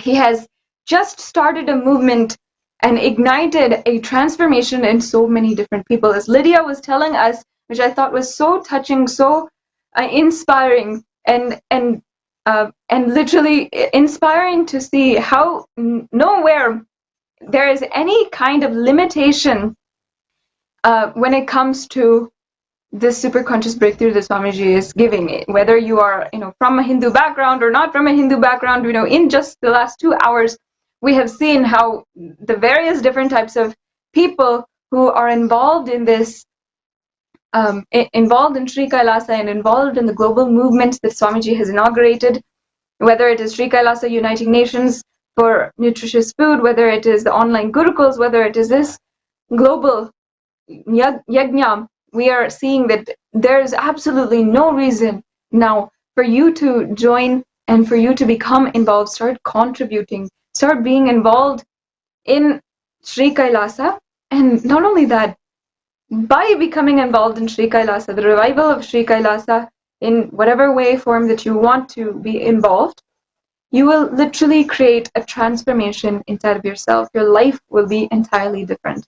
And that brings us to today, a very exciting new day. And as it is the last day of Paramashivoham, in the last few hours, the last time we have a array of various people who have gathered in order to share with all of us their experience from Paramashivoham, and not only that, to guide an exciting day ahead of us, where we are attending, all of us initiated disciples of the Supreme Pontiff of Hinduism, and also all of the Inner Awakening graduates and all the Paramashivoham graduates. An exciting day of sessions filled with glimpses of the avatar, glimpses of having a day in the life of the avatar. Swamiji, His Divine Holiness, has, for so many of us, redefined this concept of avatar. Understand that from the very beginning, from the beginning of life itself on planet Earth, avatars have been coming down again and again and again. And in fact, we in Hinduism have even recognized, before the scientist Charles Darwin has told to the world the theories of evolution, Hindus have recognized human and life evolution, and we call it Dashavatar. We call it how we recognize Hindu evolution as the Dash Avatar. This is, of course, Dash Avatar, only 10 avatars which happened of the Supreme Consciousness happening on planet Earth. But, of course, there have been thousands who have come down again and again, rare human beings out of I don't know how many trillions and billions of people, of life which has happened on planet Earth, there have been these rare incarnations who have guided us from one breakthrough to the next. When we were all fish and fish pervaded, the ocean life pervaded the planet Earth, the Matsya avatar happened on planet Earth, showing and guiding the next evolution of different cells or single cell organisms and plankton and these different types of organisms to help evolve them to the next level as fish. When we are still single-celled organisms, when we're small, extremely small organisms, the Matsya avatar, the avatar of Vishnu, Mahavishnu, came down on planet Earth and had started giving an example of how to live as a new super being at that time. And from then, super beings, super consciousness itself has descended into forms that are relevant, forms that define for us the next breakthrough in human evolution, in evolution itself, evolution of life. And His Divine Holiness, Supreme Pontiff of Hinduism, Bhagwan, is that very avatar for this day and age, showing us all of us humans, the next breakthrough in human evolution itself. And just by His very advent on planet Earth, He has taught us how to live, how to transcend that human experience and become superhuman. That is the lifestyle that He is teaching as living enlightenment. Living enlightenment, which He started teaching about for the last 25 years since He started this international mission. The concept of living enlightenment is that it is not just one experience in our life that we have a spiritual experience and then we leave it and we go on with our human lifestyle. Living enlightenment is we are transcending the human experience, transcending all anger, fear, violence, whatever it is, and becoming the new superhuman, becoming Nithyananda, becoming the next, taking on that next evolution of human history. Today, in the I Am Nithyananda program, 1 day, 16-hour program that all of the Inner Awakening graduates and all of the initiated disciples, everyone who is participating gets to be a part of, we follow one example, 1 day in the life of the avatar and start living as the avatar, start living as His Divine Holiness would live. And Swamiji has given us so many beautiful examples, literally just what he's spoken about in the recent satsang where he addressed all the 2 billion Hindus on planet Earth. He told us about excellence versus success. And that's literally one of the thousands and thousands of ways that he has literally exemplified how we should live, how we should carry ourselves. So before going into and discussing the I Am Nithyananda program, as we go ahead in our day, let us just watch briefly His Divine Holiness's own experience, own teaching on how to live enlightenment. Ashramites. I was just seeing how this experience happened, why this experience happened. See, there are so many boys who are cutting their thighs or hands or legs in so many ways, but all of them are not having spiritual experience. Why did this happen? I can say one important reason: my whole inner space was ripe, ready for this small technique to just awaken or open it, because constantly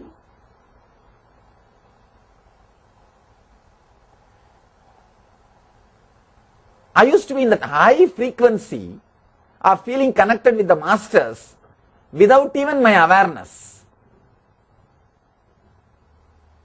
See, who inspires or impresses you, they become hero of your inner space, in the young age especially. These great masters, they have impressed me so much. In every situation, internally, I will calculate how this master will behave at this moment. Let me behave that same way. For example, if I had some fear, I will remember how Annamalai Swami will face this fear. He won't bother. He is an enlightened. Let me also be like that. The inner space was so inspired and impressed by these great masters. Every step in my life, I will think how he will behave. Let me do that. For example, if I see some sweet or something, my brothers and all will jump. Hey, I want this chair, I want that chair. I will think how Annamalai Swami will behave. He won't bother. He will keep it in one corner. It will be there. Let me also be like that. I don't know how this system got developed into me. So much inspired, impressed by that masters. The inner space was so pure also, young age. No other heroes. Only these masters are the heroes. And every step I used to think, how he will behave. Let me behave like that. How he will do. Let me do like that. I used to go for a circumambulation of the hill. To go around the hill. It's a 16 kilometer in the late night.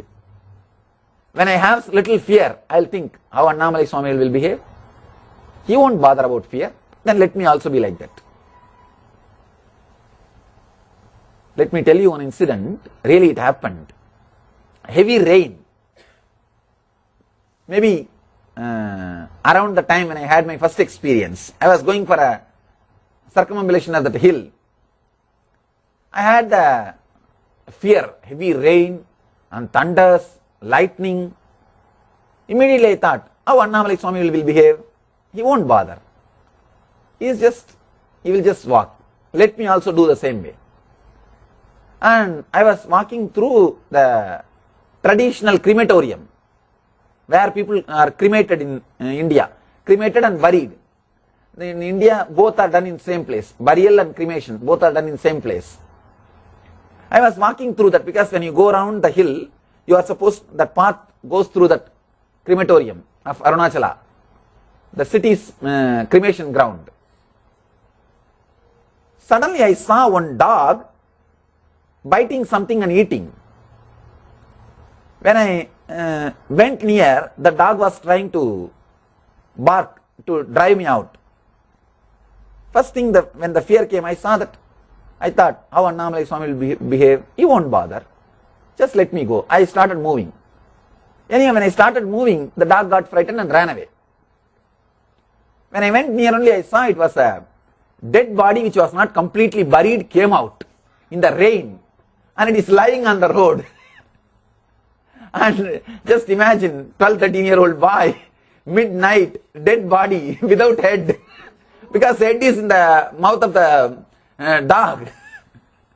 And the moment the fear started, it did not even reach my being completely. The shock, fear stroke did not even happen completely. The moment even the first thought started coming, the awareness was so intense. I thought, how Annamalai Swami will behave now? He will just walk around and go. Just walk around and go. I went, that's all. That's all. Just I took bypass, detour, walked, did not even bother to turn back and see. Just walked. The fear stroke did not reach my whole body. The fear stroke, which was like a pebble which started, or which was about to start, did not even open up and reach my body.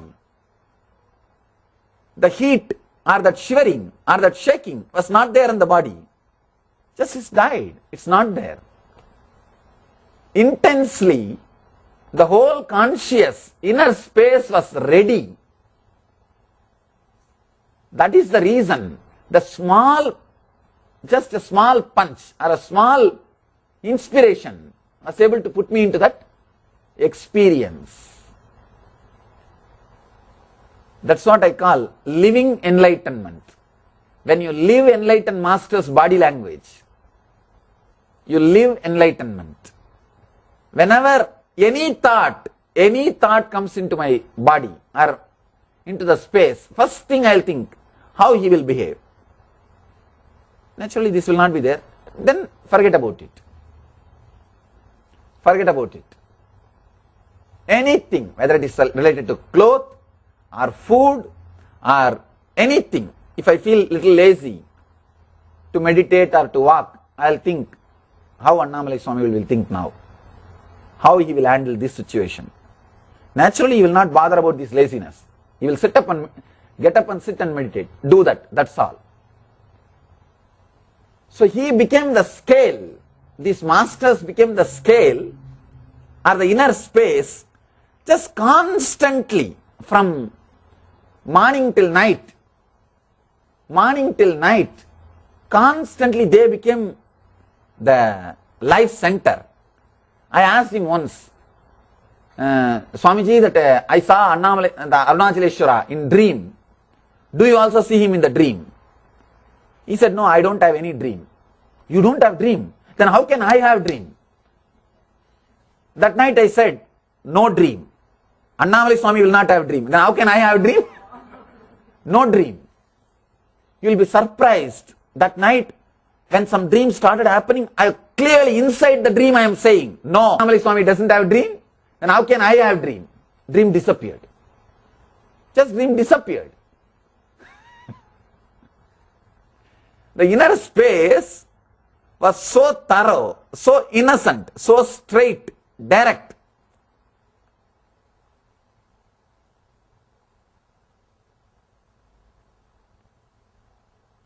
It just happened. It just happened. Even if I feel cold or anything, I'll remember how he will behave. He doesn't bother, he won't bother. Then don't bother, over. There was no further questions, arguments inside.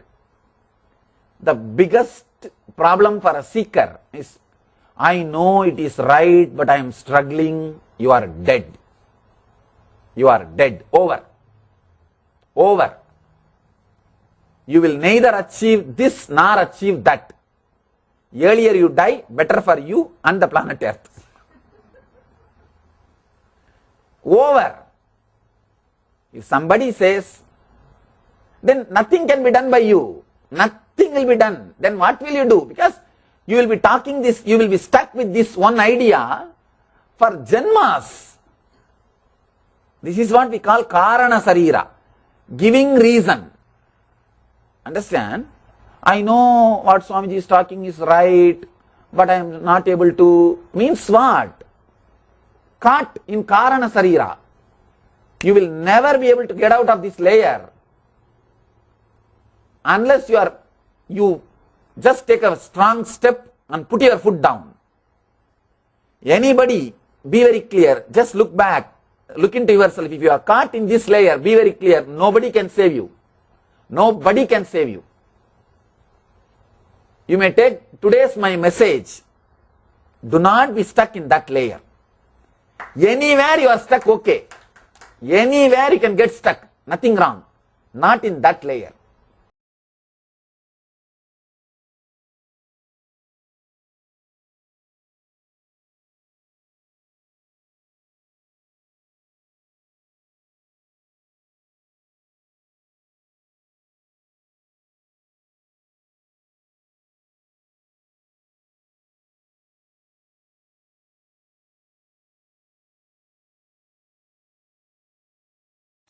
Om Nithyananda Paramashivoham. Om Nithyananda Paramashivoham. Om Nithyananda Paramashivoham. Nithyananda Paramashivoham.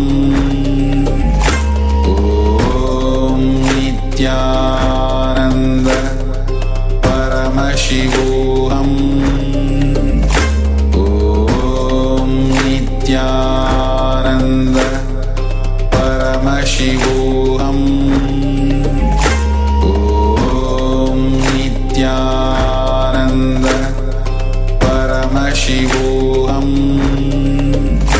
Om Nithyananda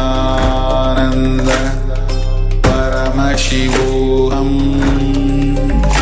Om Nithyananda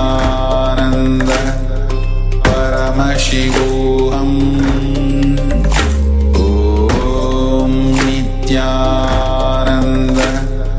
Paramashivoham Om Nithyananda Paramashivoham Om Nithyananda. Avas have just heard from Swamiji.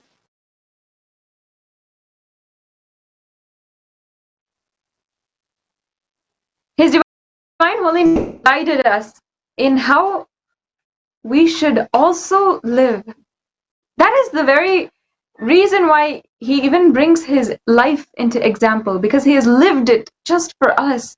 He has lived it in the way that he has. He's lived every single incident, every single interaction. He has exemplified how we should be living. For all of the participants who are joining in today in the last day of Paramashivoham and the last day for all of the inner awakening participants as well, and all of the initiated disciples, who are joining in for the I Am Nithyananda program.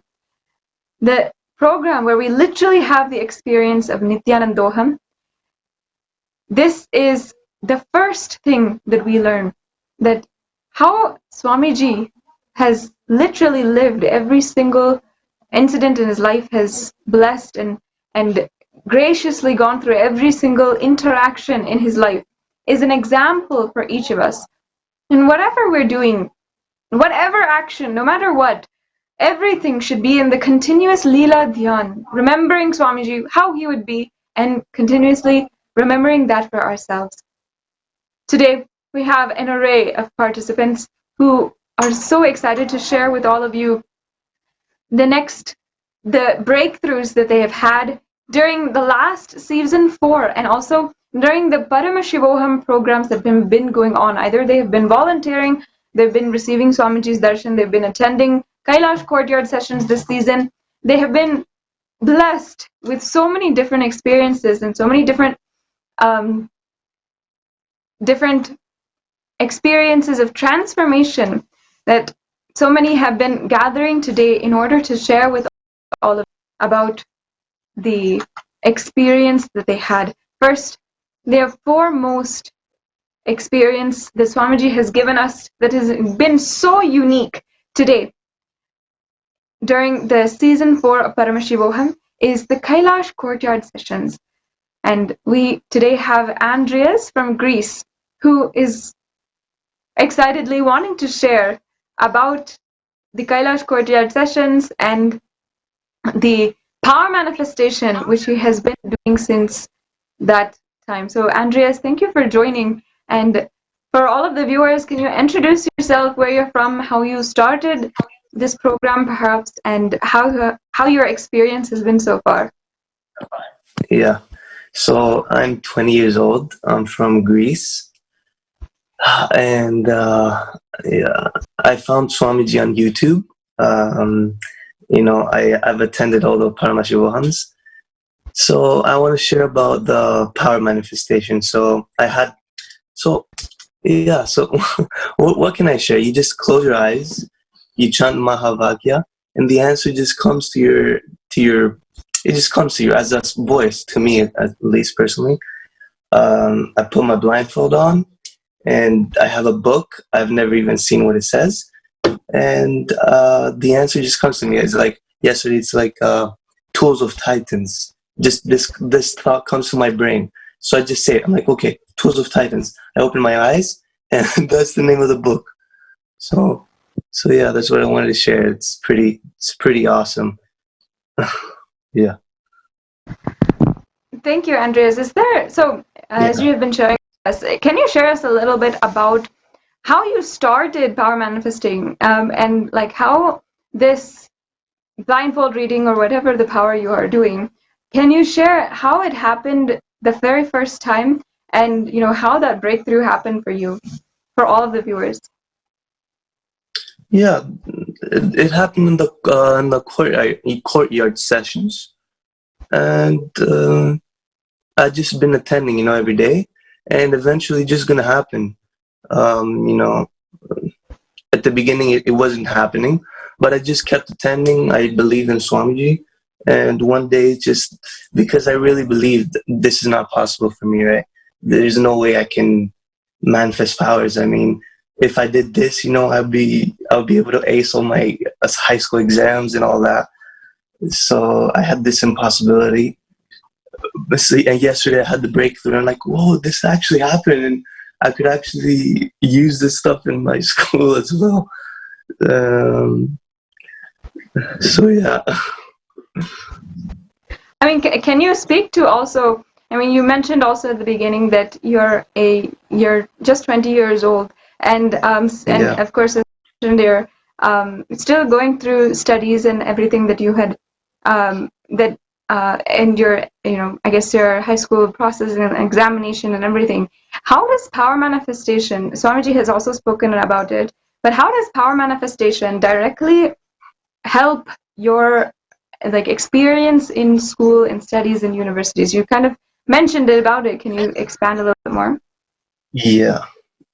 I mean, what helps you is what helped me is that I really became more confident in myself and what I can do, and not exactly myself. I began to have more trust in the universe and God and Swamiji, because he's the one that did the power manifestation. I'm not doing anything. I'm just sitting, and the answer just comes to me.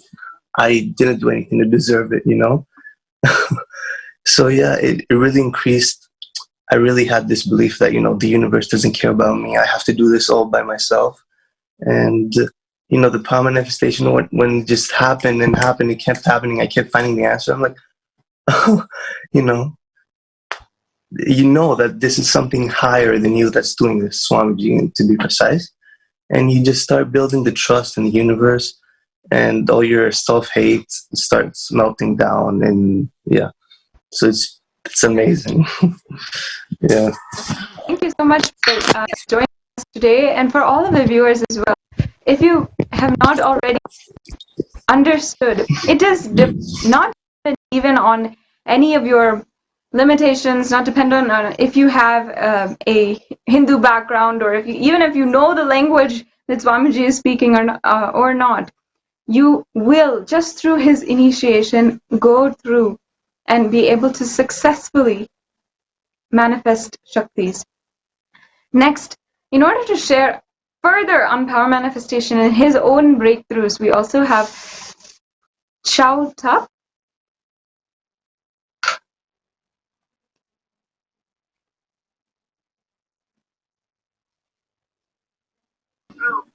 And be able to successfully manifest Shaktis.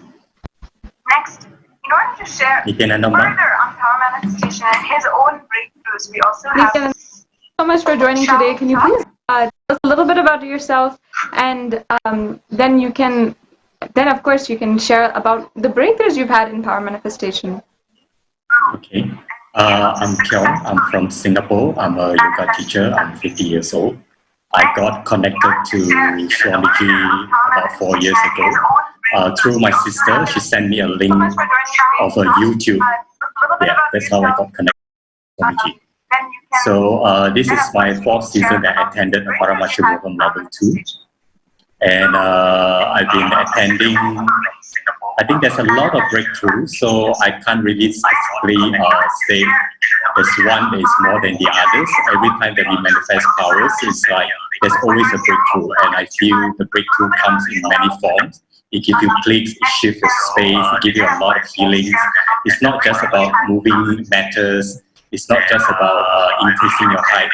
All this has a science behind it.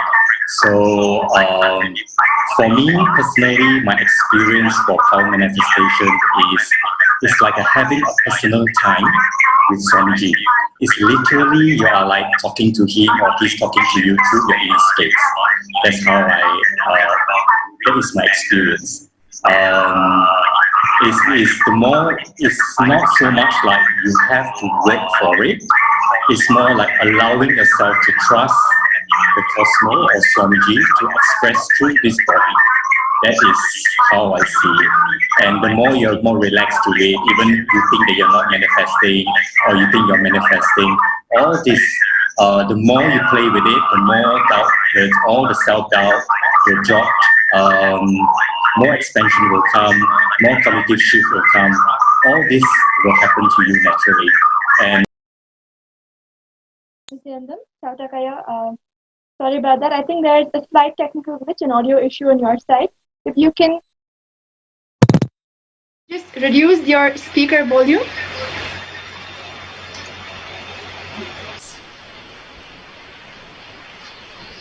Nithyananda, can you hear me? There is a feedback echo, so if you can okay.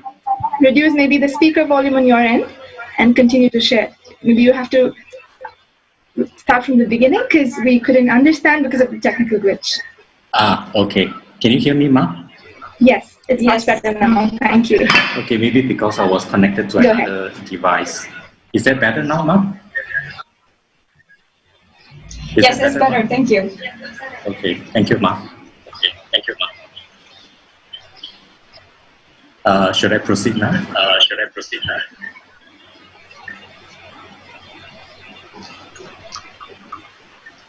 Yes, go ahead.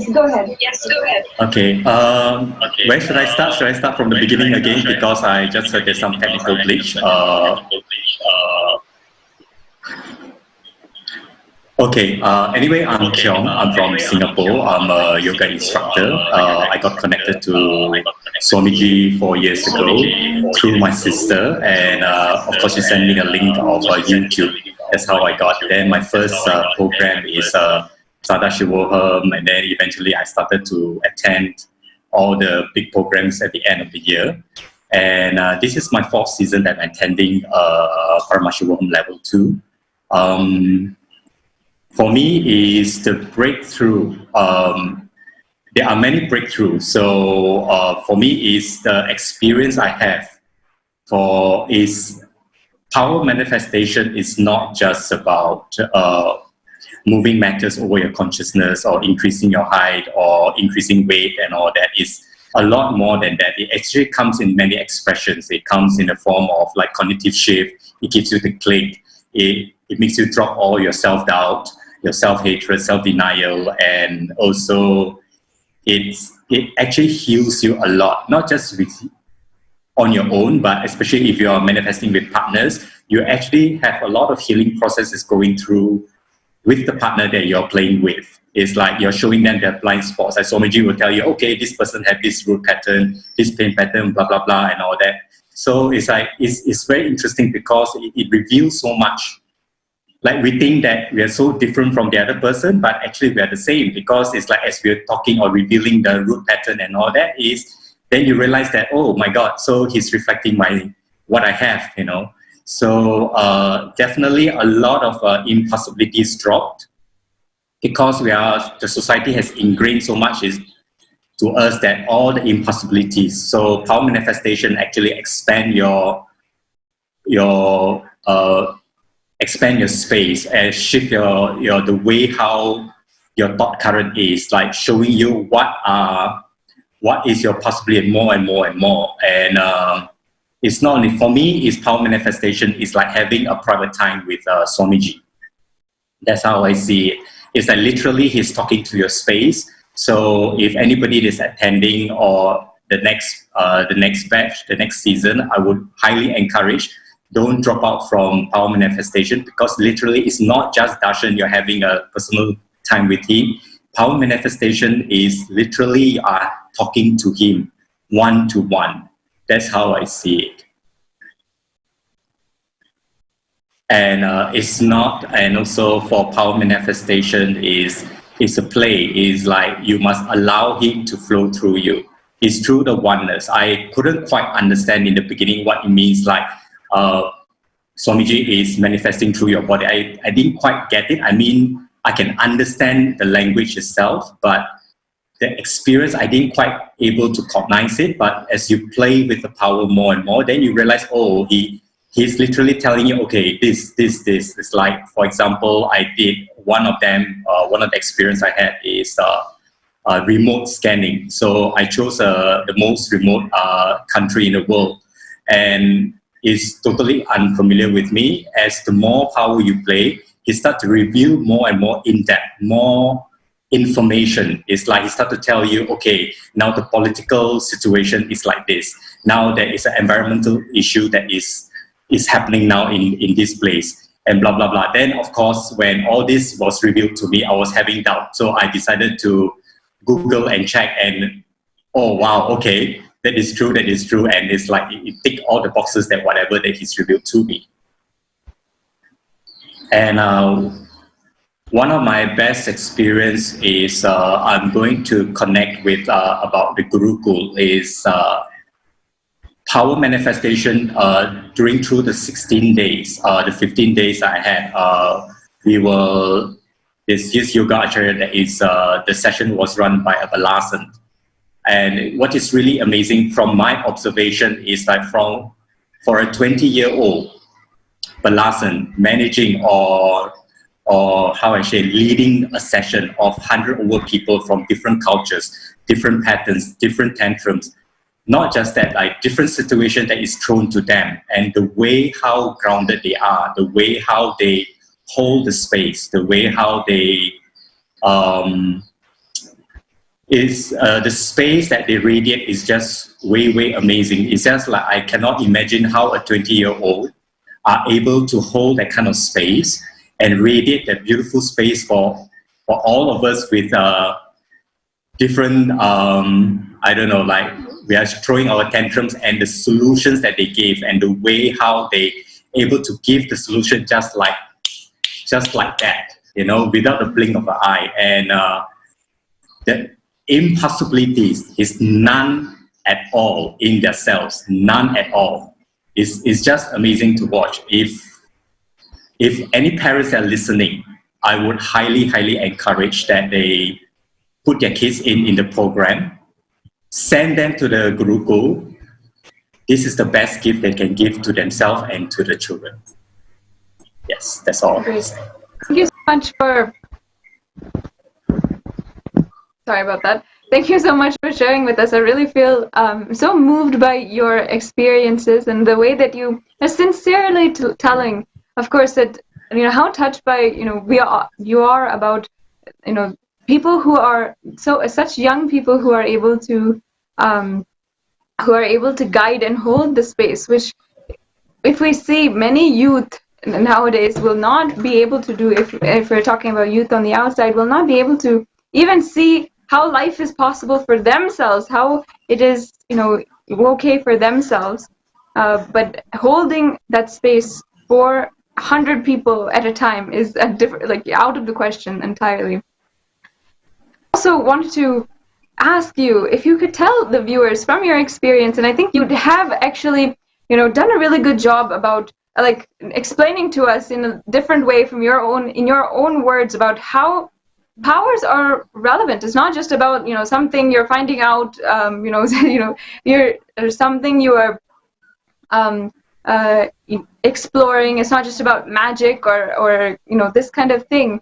Or just, you know, trying to find out more about yourself. It's something else entirely. So would you be able to expand a little bit more on that for all of the viewers? Because I really feel that it is something that is so relevant and should be told once again to the viewers who are watching, why power manifestation is even relevant to your lives, why it is, why you should practice it, and why do you feel it's so relevant, and why you you know, all of us are really busy. You know, we have our daily lives, you have our job, you have families, you have so much you have to do. Why should you take 16 hours a day for 16 days, especially during this time of, you know, COVID-19? Why should you take time to power manifest more than anything else? Power manifestation is not just about to show people like what you can do with the third eye, but I feel it's so practical in in our daily lives. For example, my personal thing is like I never had like will persistent, but like for like yesterday, we literally sat for like 24 hours. I haven't been sleeping for 24 hours. Now I'm sitting here and talking to you. So the power manifestation is, it breaks a lot of the patterns that we have. Like for example, for me is I always give up on things very easily. I don't have the will persistent. Generally, in all honesty, I would consider myself lazy. So what happens is the power manifestation is even that you think, or sometimes we think that we are not manifesting. Oh, I didn't get the answers right, or so on, because we are so fixated with the results, because of the education, the mainstream education is so ingrained in us that we are so results driven. For power manifestation is even that whatever that he revealed to you, you just allow that you have to trust something is happening. It might not see on the surface, but if you contemplate a little bit more time, then you realize, oh, actually, because like for me, is Swamiji wants to break my will persistent. He wants me to drop the self-doubt, the relationship with him, or which means also my relationship with myself, because I have a lot of self-doubt. And then of course the laziness, not wanting to do certain things. Even like right now as I'm talking to you, I have a huge aversion towards that. I never really like to like go on public my face full on with everybody looking at me and sharing stuff. I do share, but I always put myself in a very low profile. So that itself is a manifestation. So by breaking all that patterns, it also brings you out from depression. Yes, we literally, yes, we do come into depression, but then it's like you can see, literally, you can see the depression coming in, and then you can just see the depression just goes off. It just flows out just like that. So it's way much easier. It's like, if you talk about, that means is the power manifestation, how is it applicable in today's world? If you power manifest, you can play with time. If you feel that you don't have enough time, you can feel that you only can do one task. But if you power manifest, you can prolong the time. You can do like, instead of one thing at a time, you can do 10 things at a time. It's not based on logic. It's not based on binary logic. It's based on binary, how is it possible? But it's possible. For you, is I only can say is that we need to experience it for ourselves. When you experience it for yourself, then you will truly understand what is it all about. It's not just as it is like that. It's just a lot of, even for me, I'm still trying to cognize a lot of things, but I can feel there's a lot of shift that is happening in me. I don't know. I just have a lot of eternal gratitude to Swamiji. That's all I can say. Yeah. Yes. Great. Thank you so much. I think that was a very sincere sharing about, you know, how literally it is, the power manifestation is taking you out of your daily life struggles, daily life frustrations, and tackling them in a completely different way, in a new way, giving us solutions literally for something that nobody actually has a solution for. Anger, violence, fear that we have inside of us, that is suppressed so much inside of us, and it becomes, when it becomes too much, we become depressed. That is exactly what this power manifestation is tackling, and you really brought out experiential sharing about how that has happened in your life. So thank you so much for joining and sharing with all the viewers about your experience over Paramashivoham Level 2. For all of the viewers also, if you are watching this, you are welcome to start this journey, this process for yourself.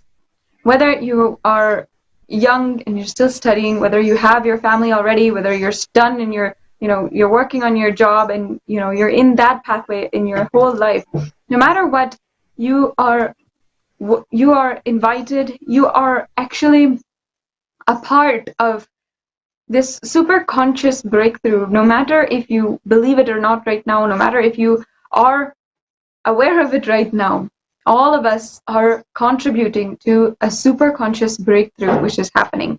you can contribute, you can positively affect the entire world by power manifesting. Another aspect of Paramashivoham, which His Divine Holiness has gifted to us, which is such a sweet part of the whole thing, of the whole Paramashivoham process that each and every participant goes through, is the Bhava Samadhi Darshan. And I can say for each and every one of us, how Swamiji has given us the opportunity to connect, literally connect to the deities, to the gods and goddesses from Hinduism, and be able to have the breakthrough in our lives, whichever pertains to that deity, whether it is completion with wealth, giving us the breakthrough, giving us the darshan of Venkateshwara, whether it is giving us a newfound superconscious breakthrough and giving us darshan of Muruga, whether it is completion with mother and completion with the cosmic mother and giving us the Devi Bhava darshan. The Bhava Samadhi darshan is one of the most beautiful parts and aspects of Paramashivoham level 2. Yes, I think we have one of the participants of the Paramashivoham program, Ma Gayatri from Malaysia, who is here with us today to share with us her experience from the Bhava Samadhi Darshan and what her transformation and breakthrough has been from having the Bhava Samadhi Darshan. So I will like to invite Ma Gayatri, who has joined us today from Malaysia. Thank you so much, Ma, for taking out time. Nithyananda. Nithyananda. Nithyananda, I'm Gayatri. I'm from Malaysia. I've completed my law degree and currently attached with an Australian property company. So today I would like to share my experience of joining Swamiji's Bhava Samadhi Darshan of Lord Venkateshwara. What I could say that I am a very solely connected to Lord Venkateshwara and always would seek for his darshan. Basically, I would be traveling to Tirupati like every year to have a darshan, to see him. Because even in my home, I have a deity of Lord Venkateshwara, a big deity of Lord Venkateshwara. So what happened that attending a Paramashivam level 2 for the first time, I've been attending for 3 times already of Lord Venkateshwara Bhava Samadhi. What I experienced was that I could say literally it is a soul-seeking experience. What I could say is just my tears is like just overflowing out of, like, I do not know, but it's like how you could say that honey soaked, feeling of you're soaked in a honey, that kind of feeling. Even now, if I could just given just literally standing in front of Lord Venkateshwara, Swamiji gives the literal experience of that. I could say that.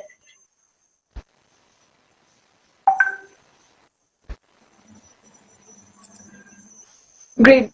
That's wonderful, Ma. I feel that actually just your excitement and enthusiasm when you're remembering even the Bhava Samadhi Darshan of Venkateshwara, it has it really that itself touches so many people. That itself is just like vibrant and showing of the power, literally how Swamiji has changed that, literally just impacted your life. I have one question, if you could expand, actually, if I'm sure since you're saying that you have connected to Venkateshwara so much, can you expand on how literally that Swamiji taking that incarnation and taking literally that bhava of Venkateshwara, how that has become so impactful in your life?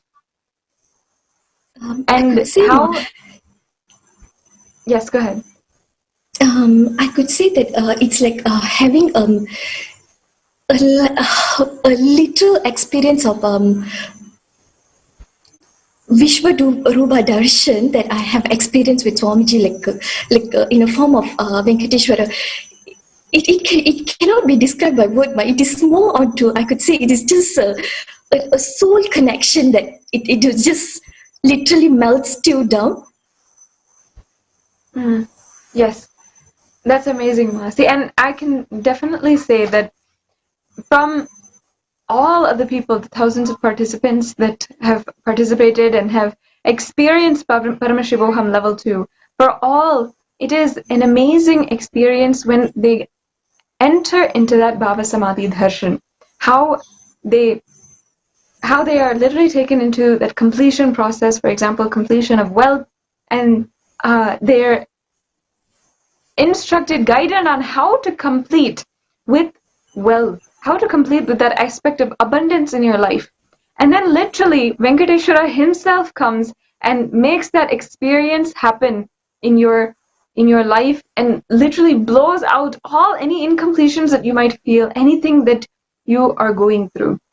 Thank you so much, Ma, for taking the time in order to share about the Bhava Samadhi Darshan, the experience that you had. I just wanted to add also, while we are speaking about the Bhava Samadhi Darshan, in fact, actually speaking, there is nothing more that we need, or just by the very happening of Swamiji, of the very embodiment of Paramashiva, the avatar in our lives, he has already given us everything, whether it's the experience, the boon. Sarvadeva Devi Swarupa is how we say is the Guru. But then he still goes that one step further to make himself available through the forms that we can relate to, the forms that we love and cherish. For each and every one of us, through your Ishtanishta, he takes that form, and just to help us deepen our feeling connection. So I think I just wanted to mention that, because there is nothing that Swamiji actually needs to do, but it is whether it is taking that bhava, whether it is wearing those jewels as per that deity, each and every act of Swamiji, His Divine Holiness, is such just displaying his compassion and tyaga for all of us, just to make us experience that feeling connection with him. So I think I'm speaking for each and every person who has experienced the Bhava Samadhi Darshan, and just I would like to, though I cannot through words express my gratitude, would like to really, really express our deep gratitude and so much of, I don't know what to say, for Swamiji to have made himself available through these various different Bhava Darshans for all of us. Yes. Thank you, Gayatri Ma, for opening that ask of us and sharing your experience with all of us about the Bhava Samadhi Darshan. And as I was saying, the aspect of these darshans is literally blowing through all of the completions that we have, and all of the incompletions, the patterns, the negative emotions, the fears, anger, violence, whatever it is. Literally, it's breaking through all of that for all of us. And for anything else which may be existing, see, the thing is that it is easy for us to break through a pattern when we are aware of that pattern, when we know that this is that we are going through, and this is what we need to change, how to change, in order to fuel ourselves with the energy, the breakthrough, in order to make what we want into reality. Swamiji gives us darshan. Swamiji gives us the Bhava Samadhi darshan, and that is literally fueling with us all of the energy, everything that, and literally gifting that energy to us in order to fulfill what we want to in our lives, where for whatever completion there is. Absolutely. I think something very important that you mentioned, Ma, about we being able to identify something as our patterns. Once we do that, once we really realize and understand where our blind spots are, Swamiji does everything through the darshans, through the initiations, of removing those from us. But that aspect that you mentioned of really doing that manana, internalizing, digging in and understanding where your blind spots or where your patterns are, is a very, very important aspect, which Swamiji definitely makes it happen during the Paramashivoham program itself. So moving on to this aspect, we have Tirtharupananda Ayya from here with us to share with us about his experience of the completion process. And I would like to invite Ayya to share with all of us his experience from where you're from, your background, so that our audience, the global audience listening to us, can relate to you, can understand better. Tirtharupananda Ayya from Ohio, please go ahead and share with us your experience.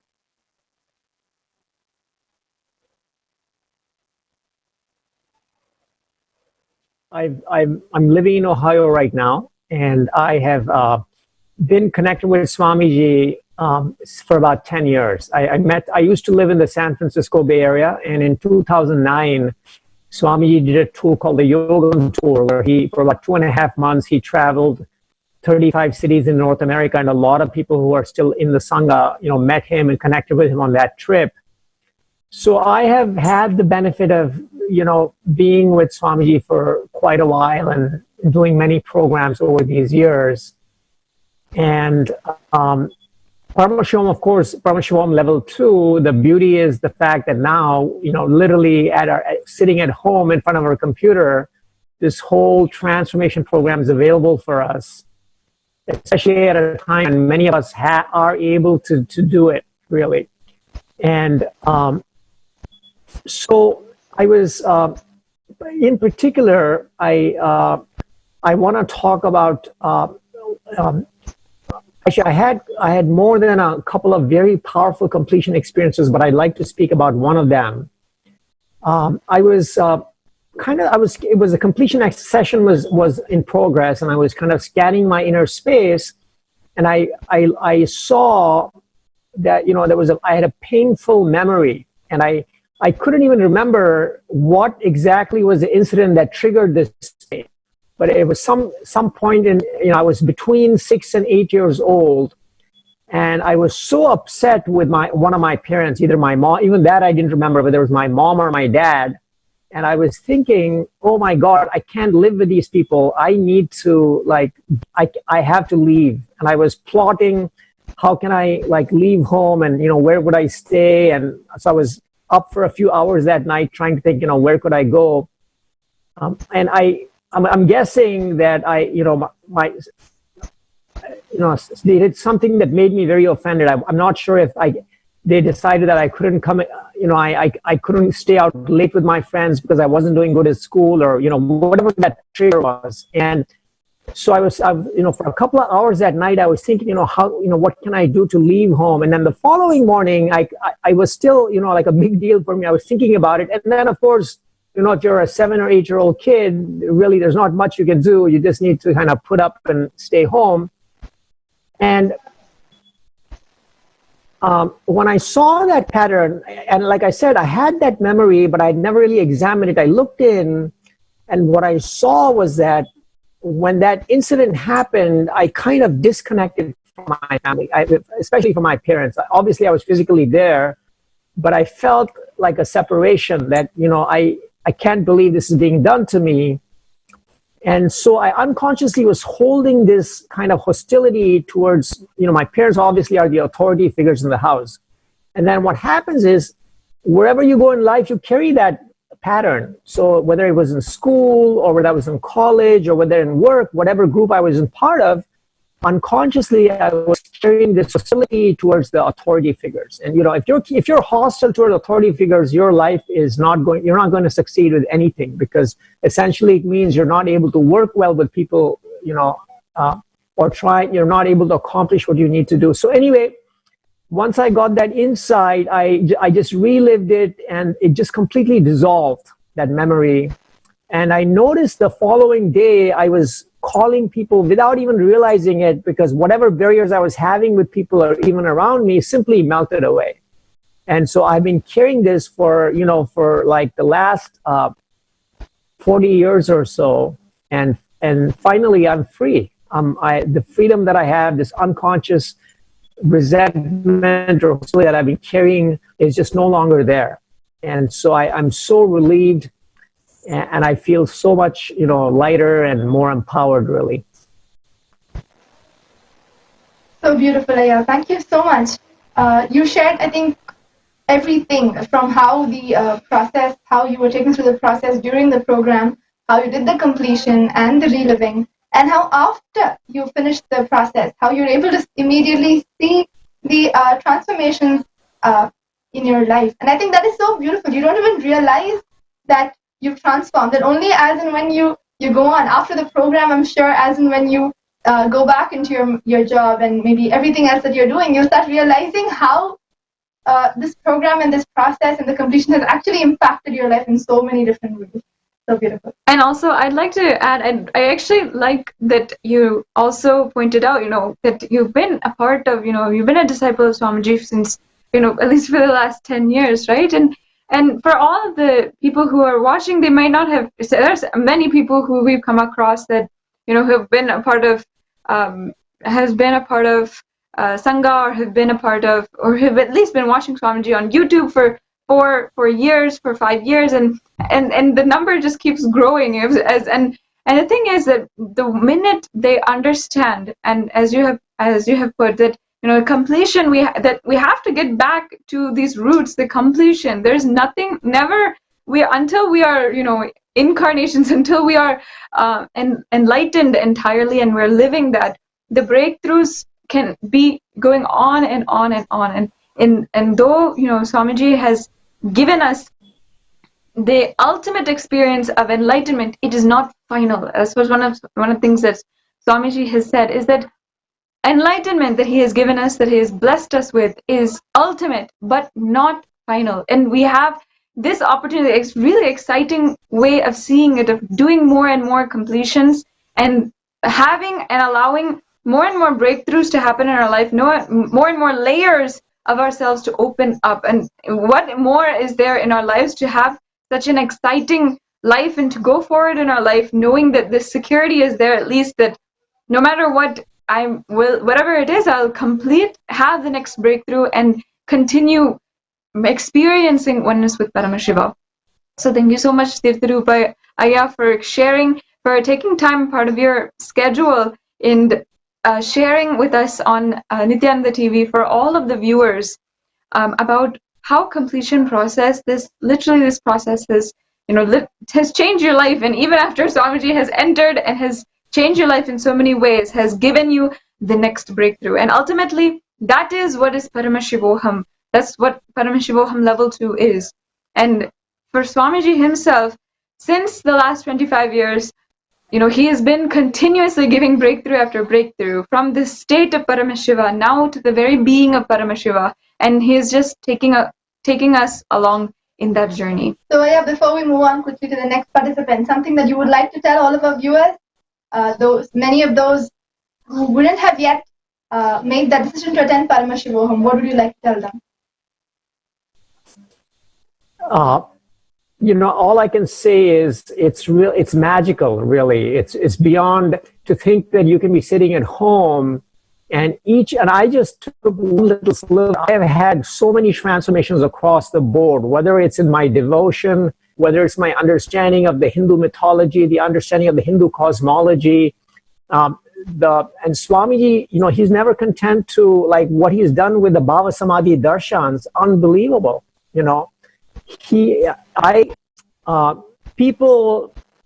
I heard somebody describe this like literally the nectar of Hinduism that can transform you is flowing through Paramashivoham too. And all I can say, I invite people, just come and experience it, and you won't be able to let go. Really, I've been attending most of the sessions so far, and just because there's something or other that's happening that's telling me, no, as long as I can, I need to do this. And so here I am in season 4. Great. Thank you so much, Aya. Thank you, Ma. Nithyananda. Nithyananda. Yes. So going forward to our next sharing, we have Christian from Florida, USA. And I remember while we were just speaking to the participants before they came on NTV to share with all of us, I was trying to ask each of them which aspect of Paramashivoham you want to share, because there's so many aspects that Swamiji opens up to all of us, be it in terms of the darshans, in terms of the processes, in terms of rituals, everything. And I think Christian just said, I cannot choose one. I can only speak about every aspect. So I will just leave it open to Christian to share with us your experience, I can say, of the whole Paramashivoham program, and what has been your transformations, your breakthrough through this whole program. Go ahead and share with us.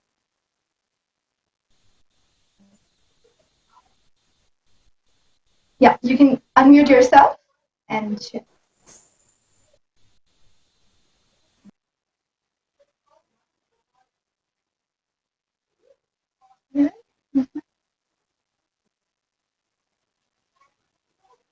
I'm afraid we're not able to hear your audio. If you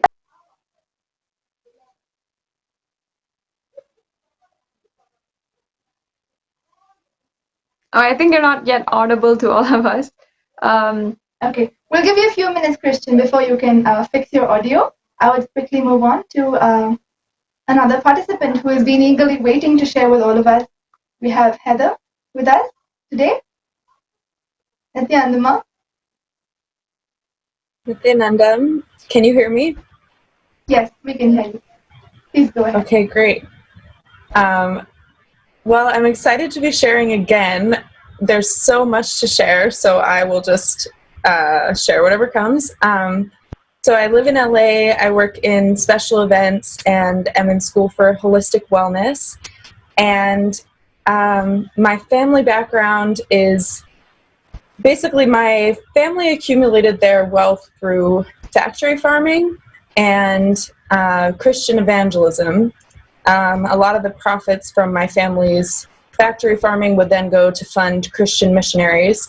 So that's the environment that I grew up in, and I was raised with incredible fear of everything besides Christianity, but specifically Hindu deities were considered, I mean, it's so disrespectful to even verbalize, but they would have been considered demonic, yoga, demonic. All of this was just taught to me with complete fear at a very young age. So when I found Swamiji about 6 years ago, all of my conditioning was just screaming. Even at my first IA, I was terrified of everything basically, but there was something in my being that just felt so connected to Swamiji and so connected to the Hindu mission, and just everything was so like, the transformation taking place was undeniable, even though there was so much going on in my mind. So I just, continued going with it over the years. I've had extreme ups and downs for sure, but I wrote this down earlier that I'm the devotee that Swamiji never gives up on, certainly, because I definitely have had my severe doubts and my conditioning just taking over, and then again being like, no, like Paramashivoham, and just remembering that this is my core beyond even this birth and this body, and that this is certainly the reason I took birth. So this Paramashivoham has just totally affirmed that for me, and I wanted to really express that for any IA graduate or anyone who's interested in Swamiji, who comes from any background similar to mine, or a background that would cause your conditioning to be really loud when trying to go through this process, going through Paramashivoham and just committing to being in the sessions as much as possible and just going through that cleansing experience will make so much of that irrelevant and redundant. Like, these things that we're told about Swamiji's initiations really clearing that away are experientially true for me.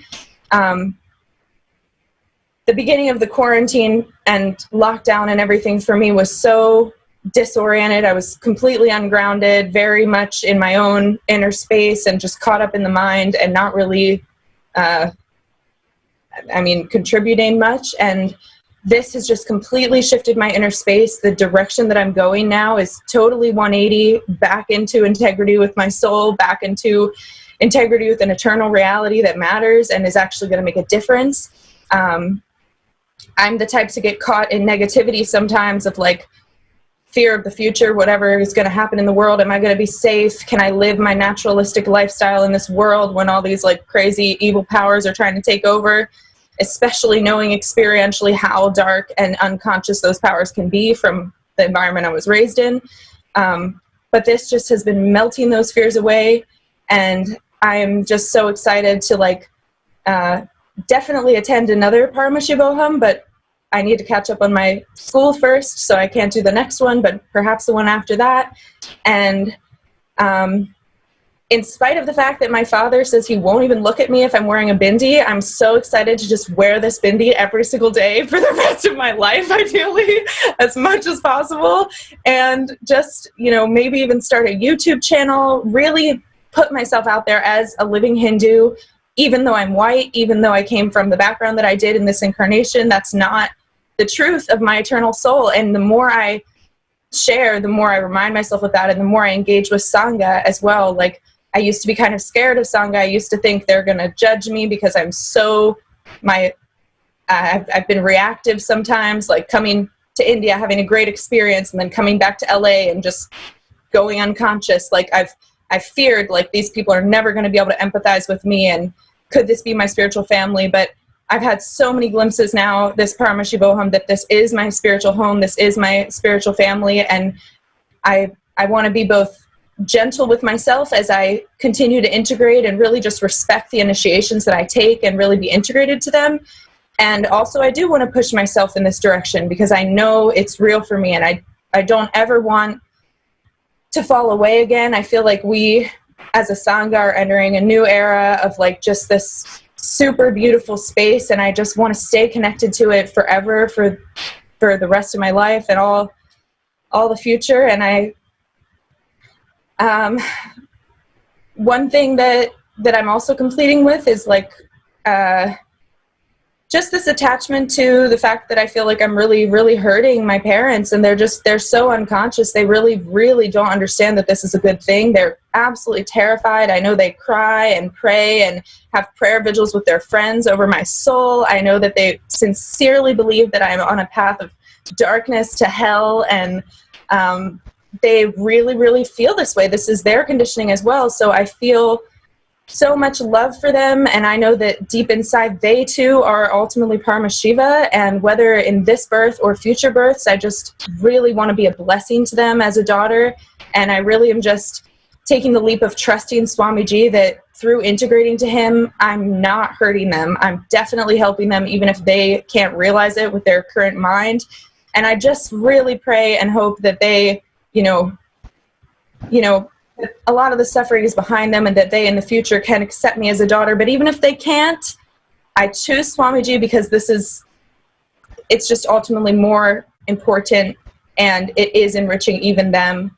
And Swamiji is just healing that pain. Like I was able to stand up to my mom yesterday. I had to unfortunately hang up the call because she was, verbalizing stuff that I just couldn't hold space for. But I know that I'm going to gain patience. I'm praying for patience. And just to share one more thing, like the Devi Darshan today was so healing for me. As soon as I saw Swamiji, tears just started flowing, because just the completion with gender and him being beyond gender is so beautiful to me. I love that. That's completely the opposite of my conditioning. I'm so honored to have a guru that embraces that and just proudly embodies Devi in this way. It's so cool to me. I love it. And also, like in my upbringing, the Divine Mother is not acknowledged as divine unless part of the Father God or whatever. So just having that darshan and knowing that I too am Devi, I'm actually one with that, and just calling that space into my space so that I can have the love, compassion, and patience necessary to meet others where they're at, like my family, and just to be myself fully, but also not to be like too, I don't want to say masculine about it, but like in the past I've been very like, trying to get my family to go vegetarian and get into Swamiji and all this, and it really hasn't worked, the approach that I've used in the past. It's actually really freaked them out. So I hope that with more embodiment of the Divine Feminine, that could help with this. And Swamiji, if you're listening, please continue to help me. I know you are, and thank you for never giving up on me, and thank you all so much for listening and giving me a space to share and including me in this amazing happening. Thank you, Heather. I know this is their second time, and I think that, just every single time that you're...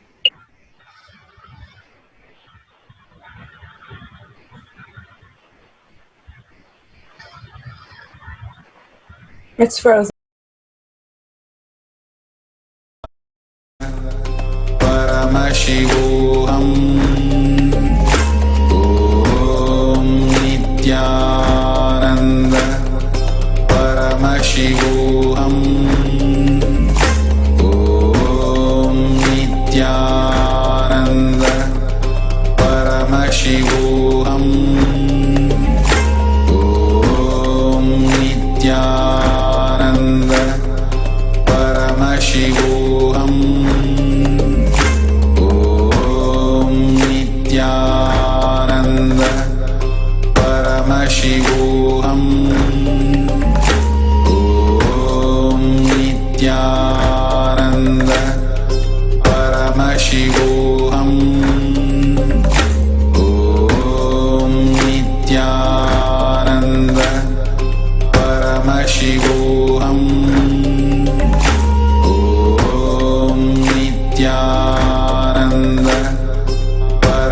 Paramashivoham Om Nithyananda Paramashivoham Om Nithyananda Paramashivoham Om Nithyananda Paramashivoham Om Nithyananda Paramashivoham Om Nithyananda Paramashivoham Om Nithyananda Paramashivoham Om Nithyananda.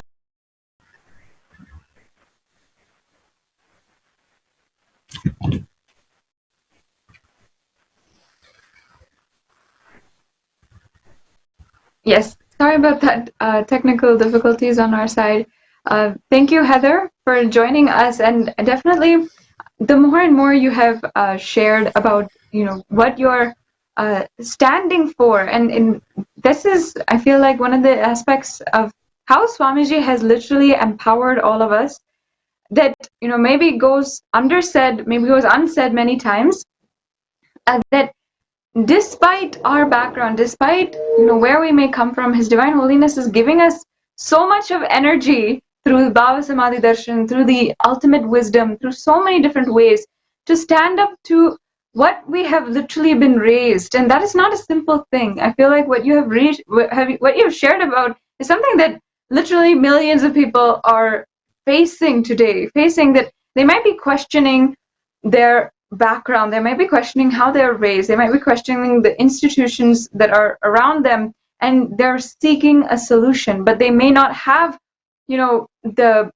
right, or the right environment or anything in order to bravely take that situation. If I say for myself, and I'm just telling you, Heather, personally also myself, I have born in a Hindu background. When I took sannyas, my parents were so willing and so happy and blessing me on this pathway. And for the other side, hearing someone who is who's not in that background at all, and has gone through so much, I really commend how you're standing for what you believe in now. And it goes, and what you're sharing also goes to say how much Swamiji has strengthened and is empowering individuals, and is empowering the consciousness within each and every one of us in order to even go against, or go in a way, I shouldn't say against, because it may not be against, it's not against anyone, but it may not be yet in their awareness that we are doing something which is good for the whole humanity, which is good for us and ultimately them also. And I think that it's so so nice, and it's amazing the way that you are standing for that. And I think that no matter what, whatever you're doing, how you're holding Swamiji is an example for anyone who is watching, who may also be in the same situation and may also face the same life situations. So I think that how you are standing, how you are holding Swamiji within inside of yourself, and how Swamiji is empowering, that basically no matter what you're going through, no matter what you may be coming from, he is holding that space, never giving up, and continuously having that kind of that space for all of us. That is the way that Swamiji is holding each and every one of us. Thank you, Ma, so much for sharing it, which is something that is really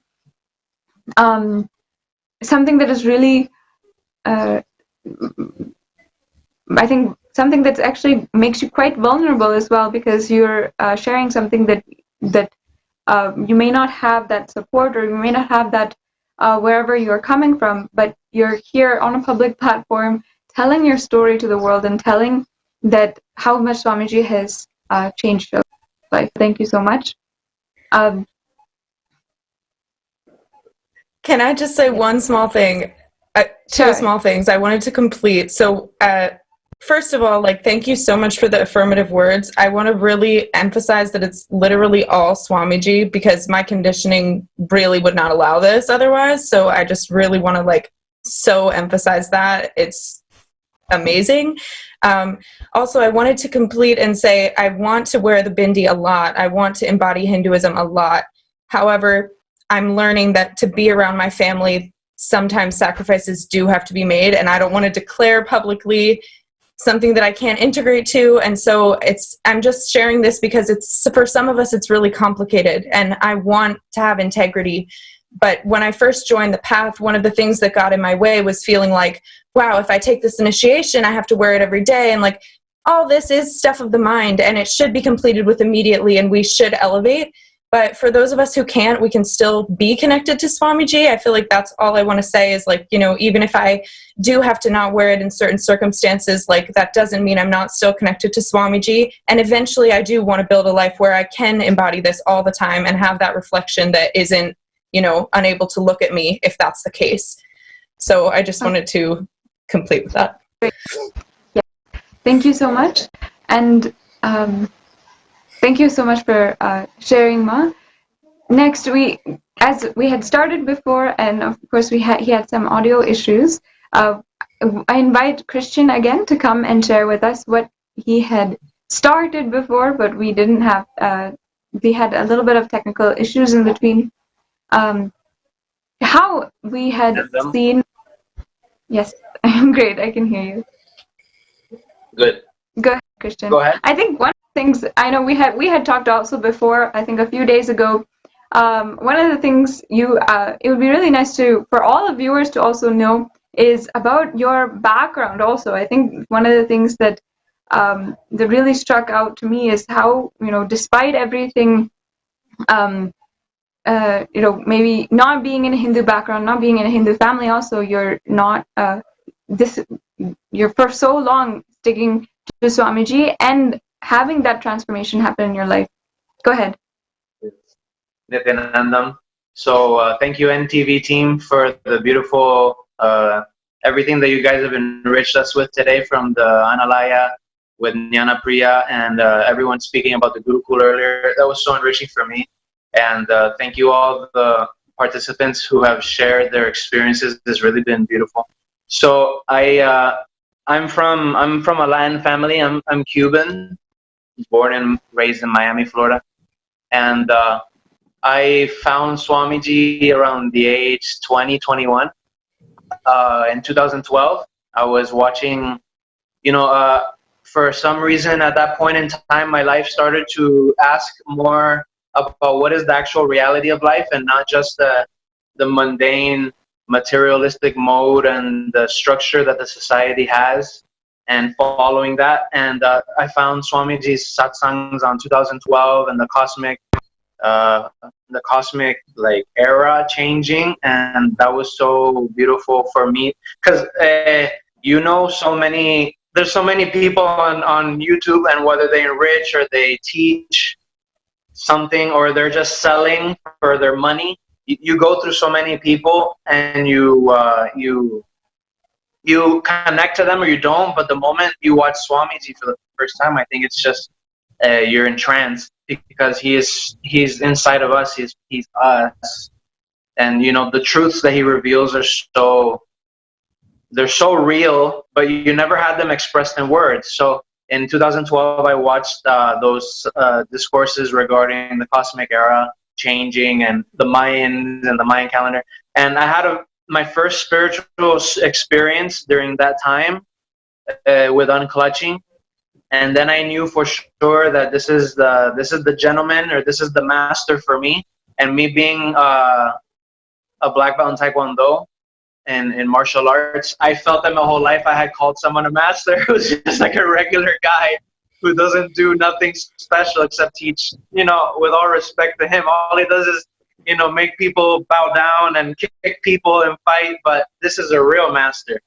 So, you know, in 2013, I actually asked my I asked Swamiji for my mother to have a gas station because that's what she was yearning for and aspiring for.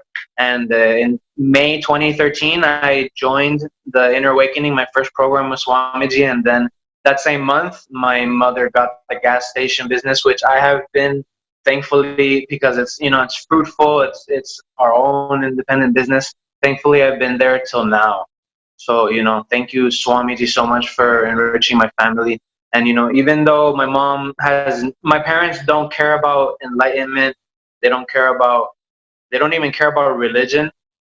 In Cuba, people are raised to be very atheistic and to shun religion. Like if they have one or two bad experiences with religion, they'll say every religion is in the same bag of useless culprits that do crimes and do bad things. And especially that's on one side, the atheistic attitude, and then on the other side is that they're very into communism, which is, thankfully, my parents escaped that, but they don't know this religion. They don't know this religion, and so yeah. Thank you so much to Swamiji for enriching my family personally and in a business level. And then I did my first Inner Awakening. So basically what I wanted to share was that just until March, working in the business of a gas station, you get to interact with people who do a lot of gambling. They like to play scratch off tickets, and see if they won.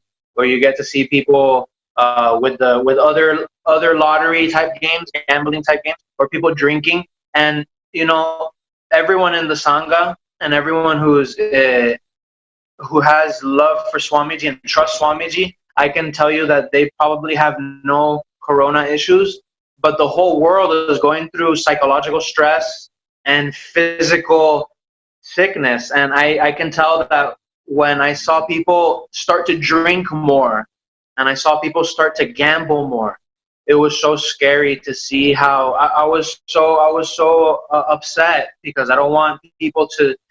For some reason, I knew that there was going to be a fear operation narrative coming, and Swamiji is giving me that trust, and I just knew that my body, being a power manifester, I went to Kumbh Mela in 2016, Ujjain, and I got to experience for the first time third eye reading and other things. And since then, I just knew that, you know, like if I tell my body to heal, it will heal. If I tell my body, or, you know, if I want something for my body, it'll get better. And so I saw that so many people were psychologically stressed, and they were even playing more gambling. They were doing more, spending all their money on gambling or drinking more. And I was so upset. And you know, thankfully, Swamiji has done Tyaga, and he has been able to he's been able to reach us into our own home when we didn't have this opportunity before. And you know, he's delivered probably what he wants, but he's delivered like literally the same programs that we had to go physically and see him, which is the most amazing thing. But he's been able to deliver that to us in such a high level quality way, whether it's the teachers, the acharyas, or the actual material, or getting us involved. And you know, each and every one of us have our own little tantrums. So, you know, Swamiji is always stretching and expanding himself so that we can get the best breakthrough possible. So, thankfully, Swamiji has invited all of us to do this program in the luxury of our homes, instead of being out there stranded with this negative news, with the possibility of getting sick. And, you know, it's been very enriching for me, because in Miami, Florida, I don't have too much of a community that's Hindu. The people around here are they eat a lot of meat. You know, they do a lot of base things, which, you know, it's okay for people to do what they want with their life. And, you know, for the program to come to my house, to my room, and for me to spend 16 hours a day getting to experience levels of completion where I can clean my past, I can clean off the dirt that I have within myself for me, within myself for a family, within myself for the life it's been really, really amazing and helpful, and we're in a way I can't describe. And 16 hours a day, we go through the power manifestation, being able to manifest with other people here and having a big group of people in the meetings and in the sessions, so that the energy of our power manifestation is more, so that we can do things quicker. It's so beautiful. I mean, from everything from increasing the height of your own body to rolling coconuts or other materials, to playing with third eye reading, which I did once in Ujjain, but I practiced it here and there, and it wasn't the same. And back to I got to do it in these days, and it's been so beautiful and so empowering for me, because Swamiji is saying that you are Shiva, so do the power, and once you do the power, you're Shiva, and then it's like a beautiful, beautiful system and science that Swamiji has provided us.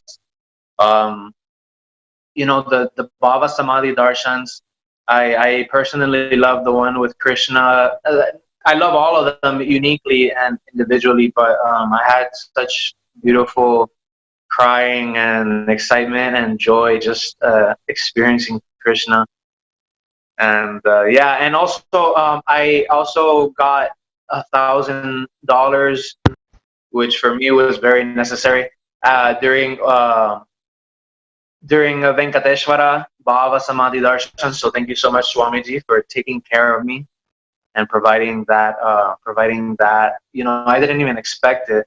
And so basically that's all I have to say. And also just when one aspect or one cognition that I have regarding powers is that when you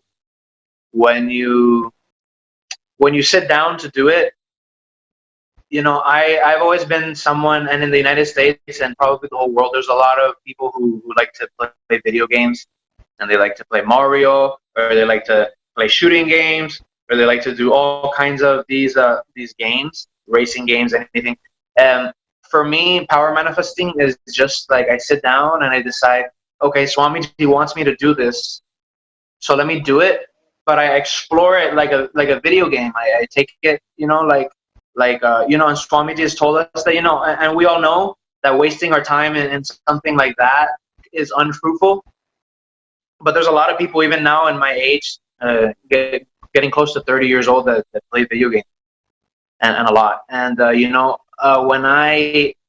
when I consider power manifestation as like simply playing and exploring, it's so enriching for me, because it reduces the stress to zero, because I just know whether I make it or not. I know that Swamiji is taking care, but it's like I'm playing, like if I'm playing a soccer, or if I'm playing a video game, it's just a play for me.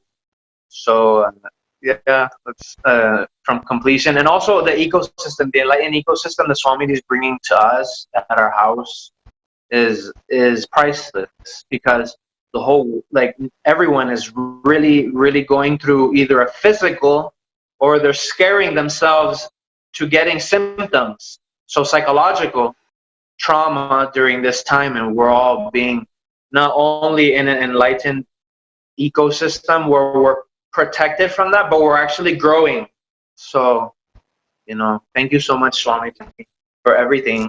That's it. And I really, like I said to you over the phone, I really love that metaphor that you had as well, that power manifesting is a little bit like playing video games. You're playing with these powers, and you're starting to become like an avatar.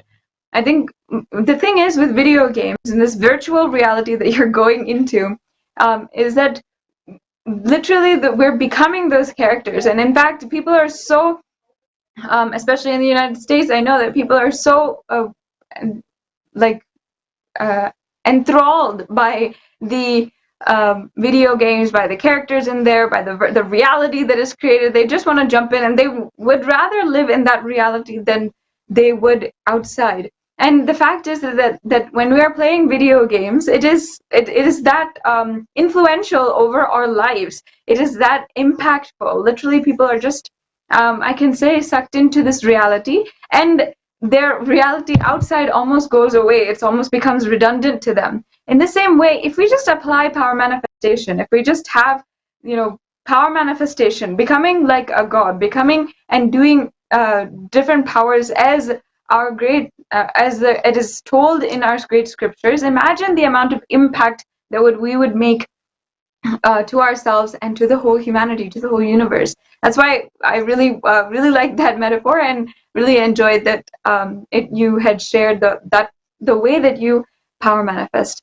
So thank you so much for coming and sharing about all the different aspects of Paramashivoham.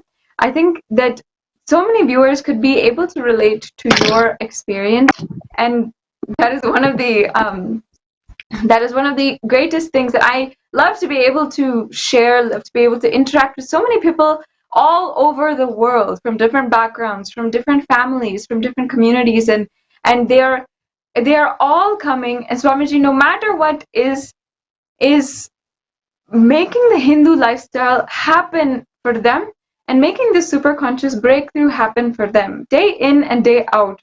Been inviting Paramashivoham participants, been seeing the activism of the communities, the Sarvagnapitas of Sri Kailasa. It is truly something to just that Swamiji has created an ecosystem which constantly keeps us excited, and literally no matter what we are going through, no matter what we might be facing in our lives, he is never giving up on people, never in giving up on any people, continuously making himself available.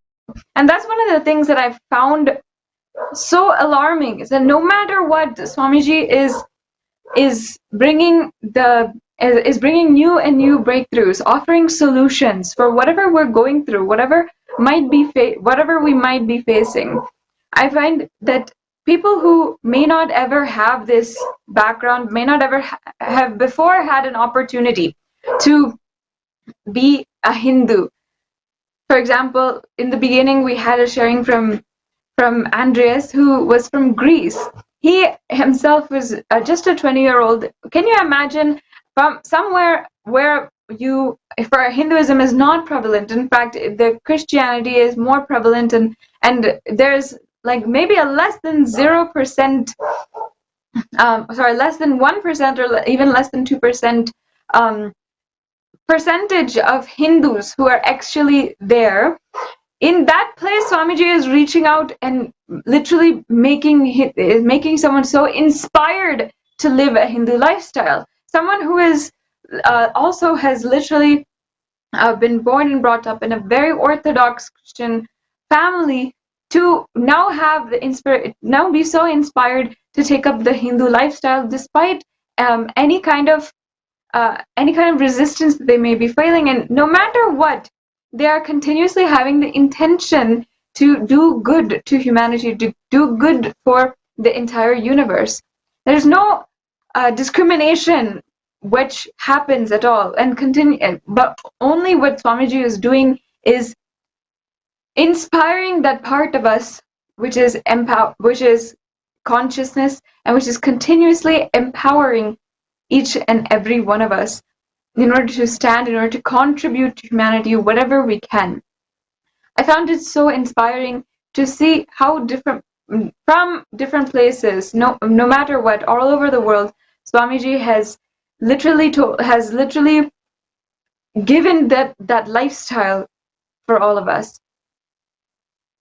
Yes. After listening to Christian, we have one last sharing for today from Mani Rupama from San Jose. And she has been, of course, though born and raised in a Hindu family, been completely, I can say, alien to the concept of a guru and having a guru in her life, and how she was guided through her life of getting introduced to Swamiji, of knowing Swamiji, of attending the Paramashivoham program, and how this whole journey of growing with the guru-disciple relationship, how that whole thing has influenced and transformed her life. And everything else that Ma wants to share about the Paramashivoham program, I'll leave it open to you, Ma. Thank you so much for making time and coming here to share with us. Please go ahead. Thank you, Nithyananda Ma. I am very nervous talking right now. And as I was asked this afternoon if I wanted to come and do this, I was like, I'm so nervous. But then I remembered Swamiji's words. What would Swamiji do? And I said, Swamiji wouldn't even think before going and talking in front of thousands and thousands of people if that meant that it could enrich them. So I said, I have to go and talk about this. And I was chanting the Mahavakya intensely before I came. And every moment I told myself, Om Nithyananda Paramashivoham, I started realizing like I am Paramashiva, so I can do this. And Swamiji is with me, Bhagavan is with me, sitting with me. And I just want to say that, you know, everyone else out here was a seeker. I'm not, you know, I now realize I should have been one, or maybe I was one, but I didn't even know I needed a guru. And honestly, it was my astrologer who looked at my chart and he was like, if you want to manifest things in the, you know, space of relationships, then you need a guru. And I said, what a funny thing to take a guru. You know, you take a guru because you're seeking somebody. And he said, no, you take a guru and it'll all work out fine. And I said, that's a stupid reason to be taking a guru. And my father is an atheist, even though I grew up in India, and my mother is anti-guru. So what Swamiji says, like most of India is anti-Hindu or anti-guru. And my mother taught me all the rituals, but she is anti-guru. So I had to struggle with this whole idea of how do I take on a guru. So then one day my dream, Shirdi Sai came and I said, okay, I'm taking on Shirdi Sai as the guru. And my cousin, she lives in San Jose, she started inspiring me because she is a Shirdi Sai devotee. And she said, you know, you need a living guru. And why don't you take up Nithyananda, whose temple like you danced in? I danced in the inauguration of the 2008 temple in Seattle. So I was like, I don't know if I want to give up Shirdi Sai. I barely got a guru and I really connect with Shirdi Sai. I go to his temple every Thursday. You know, even today I was reading the Mahabharata and I'm wearing yellow because of Shirdi Sai. So I'm like, I don't want to take on another guru. Like it feels like Guru Droh. And I was sitting in, you know, and there was another person I knew in San Diego who was like constantly telling me about Swamiji. And I was like struggling with this. No, I don't want to change my guru. And I didn't even know I needed a guru. So I was struggling. And then I started attending Swamiji's satsangs. I said, you know, when you have blocks, go open up and think about some, you know, doing exactly what your mind is saying, don't do. So I started listening to his satsangs and I started following. He said, get up at Brahma Muhurtam. All of December, I got up at Brahma Muhurtam. I was like, oh, he's not my guru, but I'm doing exactly what he's saying. And then, you know, slowly I kept saying, I'm doing exactly what he's saying. And why am I saying he's not my guru? So when my cousin said, take up Paramashivoham too, I said, no, I'm not doing this. You know, I can't do Guru Droh. She decides my guru. And she said, I have both gurus. Just believe in it. So I kept resisting. I didn't join until season 4. And then even one day before the season, I wrote down a list of pros and cons because my logical mind likes to do a Monte Carlo simulation before every decision and decision trees before every decision in life. So I wrote down lots of cons. I said, you know, I don't connect with him the way others do, whoever these others were in my mind. I don't, you know if I can get up on time. Will I wake up at 5 and do this at 5:30? And then in the pros, I had like, okay, I'll learn power manifestation. I'll complete with my patterns. And, you know, I'll learn more about Hinduism, more than what my mother had taught me. And then as I went through this, every single day I was completing so much. The first day the orange wouldn't move. And one participant was like, you have too much SDHD, just get over it, ma. And slowly the orange moves. Now I have to hold on to the orange consciously because if I look at it with my third eye, it just falls off. So I'm like, wow, I've completed. I still haven't told my parents, but I went back to them and said, I'm doing the spiritual process and I'm supposed to complete with you. And they both were so open. Swamiji made it so easy. My father even said this incompletion pattern I had with him. He was like, I regret that so much. I didn't know it was hurting you all these years. It was so beautiful, just connecting with my brother, sister again. I want to introduce them and tell them this is what it is, but, you know, I was still struggling. And just the completion, you realize as you complete and every chakra opens up, how the power manifestation happens. Like first you're seeing one letter and then you're seeing complete letters and your mind doubts whether it's seeing the right thing. And you're like, they couldn't be showing you a monkey and then they're showing you a monkey. It was just very, very inspiring. I also want to say I was doing body scanning one day and I kept one small Shirdi Sai that I got from Shirdi because when they said do the Nithyananda Sabha, I couldn't let go my guru. So I went and kept his also next to Swamiji's, you know, book that I had. I didn't have an Atma Murti. And I was doing power manifestation. I was supposed to body scan for somebody, and Shirdi Sai appears on my right eye. Swamiji appears on my left eye. My eyes are closed, and then both merge in the third eye, telling me that both are one and the same. And that day I was like, Swamiji, you are the incarnation of Shirdi Sai for me. And so since that day, I was like, I proudly call you my guru. It was just such a connection. And I mean, for me, the best part were like the Samskara Dahana Kriya. I thought I don't cry in public. I'm just so cool. I don't need a guru, of course. So that was my thing. And then when I started taking the patterns off, I had to tell my Vaishali Insan Jose, I'm like, can I switch off my video, please? I can't cry in public. I'm crying here. And Bhava Samadhi Darshan, I thought I'll never connect. I dance. And I think most of all that is happening because I was judging others because I wasn't accepting myself. As Swamiji is teaching me to accept myself, the judgment of what someone should be doing in front of the camera has just gone away. And so if he's playing music, I'm like dancing here, and I'm in a trance when I see Swamiji. So it's just so beautiful. I just want to say, one of my friends, she's going through a very bad time in life. I don't want to describe, but really bad time. And I sent her the link, and she did say, hey, I'm just taking off. And I said, do this program for 16 days. You need it. And I said, don't drink alcohol or eat meat. And she said, are you telling me not to do masti, which is a Hindi word for, having fun? And I said, what did that get you all these years? I said, you don't want to numb your pain. What you need is taking the cancer off the root. Just give my guru 16 days. You've given your alcohol and meat all these years. Just give my guru 16 days and then you'll see what will happen.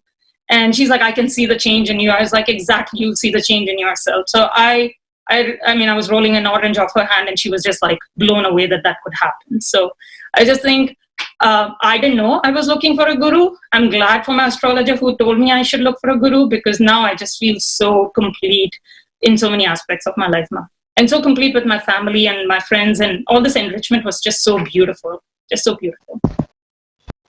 Great. That was so sweet, Manirupama, how you shared. And actually there's thousands of participants, there's thousands of people all over the world who their previous guru only had guided them to Swamiji, had literally gave like almost like as if they were holding your hand, and literally they passed on the hand to Swamiji. Swamiji himself has called all Satya Sai Baba, Shirdi Sai Baba, Ramana Maharshi, all of these gurus, he has himself said that they are a part of his team, and they are all enriching and helping all of the all the people who are connected to them to transform and to have the next breakthrough in their lives. It's not it's not just your visualization, not just your dream. It's literally, I'm sure that some messages are also passed on between previous gurus and Swamiji. Like Swamiji literally taking that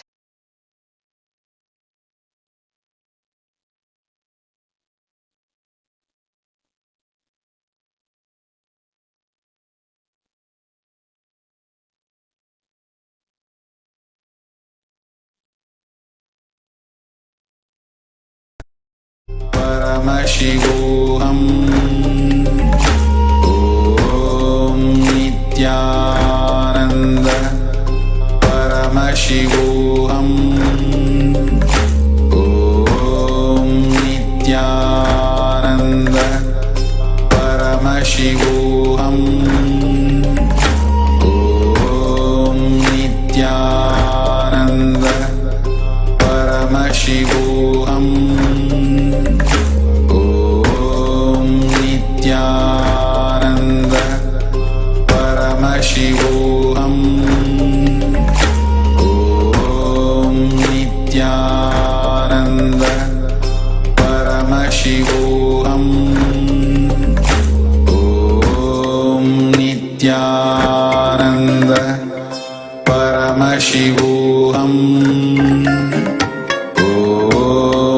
Nithyananda Paramashivoham Om Nithyananda Paramashivoham Om Nithyananda Paramashivoham